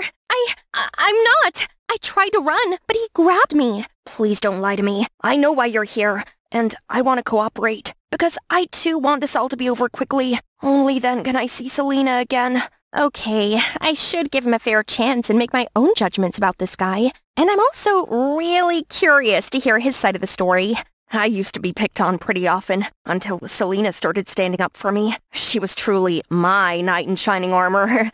And that's when I knew I'd fallen in love with her. And she actually liked me back. And that's when she came to do charity work with me for the first time, and we happened to meet in the Roomba Club and become partners. We were happy in love. Selena even bought me gifts and planned surprise dates. Things were good. Great, actually. But suddenly she broke up with me, then got into the accident. I just really want to see if she's okay. This guy seemed very sincere. A bit silly, even. He couldn't be the one who could scheme such a hateful plan, could he? But why does nothing match what Zane told me earlier? One of them must be lying. But who? Things were becoming perplexing. But that evening, when I got home, my dad told me that he had found a dash cam from another car which filmed the moment Oscar's car hit Selena's. Case closed. Who would have thought a $15,000 case like this could be solved so easily? I'm such a genius. With this pace, I'd be a millionaire before you knew it. Huh? That's it? No, something didn't add up here. My gut was telling me that Oscar the Simp couldn't be the cunning and ruthless mastermind behind all this. The next morning, I was startled by Dad's loud excitement. I'm on a headline, baby! Turns out the video had spread like wildfire on the news. But that's not all. Another part of the story was also revealed. Oscar, Dr. Davis's son, loved Selena Martinez but was rejected, so he threatened to tell his mom to cancel their new medicine's license. Selena still resisted him, so her family lost the medicine's permit and suffered great damage. Meanwhile, Oscar got so mad that he caused the accident. So there's some family conflict involved too, not just teenage love? Seeing loads of angry comments, I was so worried that I immediately ran to the Roomba Club to find Oscar. There, I found Zane grabbing Oscar's collar. I always know it's you. How are you gonna deny it now? Wait, stop! Upon seeing me, Zane loosened his fists. You're gonna pay for this. I swear I didn't do it, Faith. I don't know where that video came from. Please help me. I also felt things couldn't be that simple, so I came home to check the video again. Finally, I found something that was off. If the impact happened at that angle, Selena's left arm would have been injured, but it wasn't according to the hospital's record. Dad, I think the video of the accident was fabricated. We need to confirm Selena's condition before making any conclusion. Well, this case is already closed. The Martinez family asked me to wrap it up as soon as the evidence was discovered. Why such a hurry? They spent all this money but didn't want a thorough investigation? The next day, I decided to investigate myself. I disguised as a nurse to sneak into the hospital, but Selena's room was strictly guarded. I had to find another entrance. Huh? Is that Zane?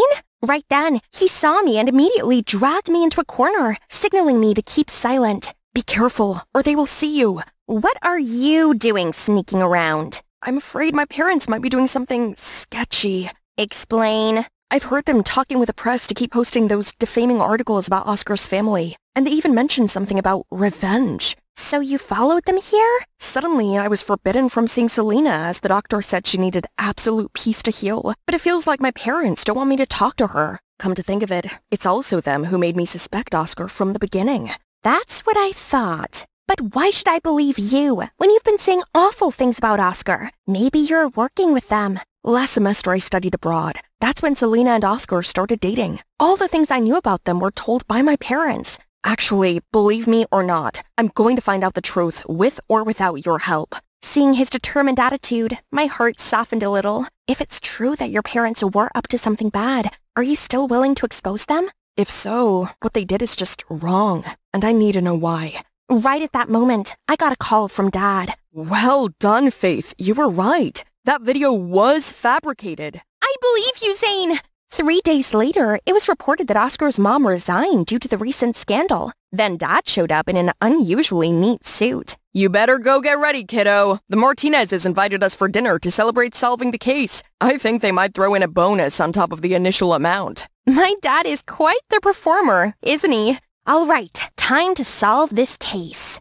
At the dinner, everyone seemed extremely happy, especially Mr. Martinez. Thank you so much for giving us the closure we needed for our daughter's accident. No, I have to thank you for giving me such a big case. Now people will line up to have me solve their cases. Haha. They kept toasting, laughing, and talking happily like two old friends. Then Mrs. Martinez went to get some more food for them. I turned to see Zane looking a bit sad. I didn't expect Dr. Davis could stoop this low. She got what she deserved. How dare she say our medicine was of poor quality and rejected the license? She almost ruined our plan to make loads of money. What a wet blanket. Luckily, we got quick-witted to stage a fake accident to frame her boy. Hearing that, Mrs. Martinez quickly ran to cover her husband's mouth, but couldn't make it in time. Aha! So you admit everything. I recorded them all. This will be evidence to expose you in court. We admit nothing. Check your recording. When I turned it on, it was all static. We couldn't hear anything. Unfortunately for you, this is the family business room, equipped with signal jammers and anti-eavesdropping devices, so you have no evidence. Mom, stop it! Right then, Oscar walked in, with Selena on a wheelchair. Why are you here? You're supposed to be at the hospital resting. All thanks to my mom. She knows someone in the hospital and could help Selena get out. Or else, how long were you planning to keep her locked up? It turns out Selena had woken up a week ago, but her parents kept it a secret. That's why Zane wasn't allowed to visit her out of fear that everything would come to light. Mom, that's not enough for you? You asked me to pursue Oscar at first to get close to his mom, but when the plan didn't work out, you then forced me to break up with him. But I've already fallen in love with Oscar for real. It broke my heart to do so. That night, I was driving in a totally lost mind and crashed into a tree. But who knows, my own cruel parents would use their daughter's accident as an excuse to frame Oscar and his family. Oh, honey, you're saying this because you're not well yet. No, we all know what you did. Just confess. Oscar and his mother are good people who don't deserve any of this. I love you guys. That's why I have to make it right. You ungrateful little traitor! Everything we do for you! But it doesn't matter. A court needs concrete evidence, not just the words of a girl. I'm really disappointed in you guys. I hope that you would step up and take accountability. You could have gotten a reduced sentence, but I guess now we need to turn in the real evidence. I held up the confession video of the person hired by Selena's parents to fake the dash cam. At this point, Mrs. Martinez fell to her knees, sobbing dramatically. I paid you to find the evidence against the Davises, not against us. Sorry, but we refuse to accept your money. We don't work for you. We work for justice. Soon enough, Mr. and Mrs. Martinez saw their day in court for their schemes, and the Davises' name was cleared. After the sentencing, Oscar's mom approached me and my dad. Thank you so much for fighting for the truth. You've saved our family's reputation. Our society needs more people who work and live for righteousness like you. I owe it all to Faith. Things would not have turned out the way they did without her master plan. From the fake resignation to Selena's hospital escape, and even arranging a play to expose the Martinezes. It's true that the apple doesn't fall far from the tree, isn't it? She's about to surpass my skill. I'll let you keep this for a few more years. It's true that I hadn't been interested in my father's job before, but this case made me realize my passion for solving crimes. So, we'll see. Now all the crazy things finally settled, Oscar and Selena are back together after everything they've gone through. They deserve to be happy with each other. Is this just me, or is their story really similar to Romeo and Juliet? Except in the end, they're happy together. Suddenly, Zane walked up behind me. Wanna dance? Are you sure? You're the one who said I was a danger to myself and others. Then it's a risk I'm willing to take.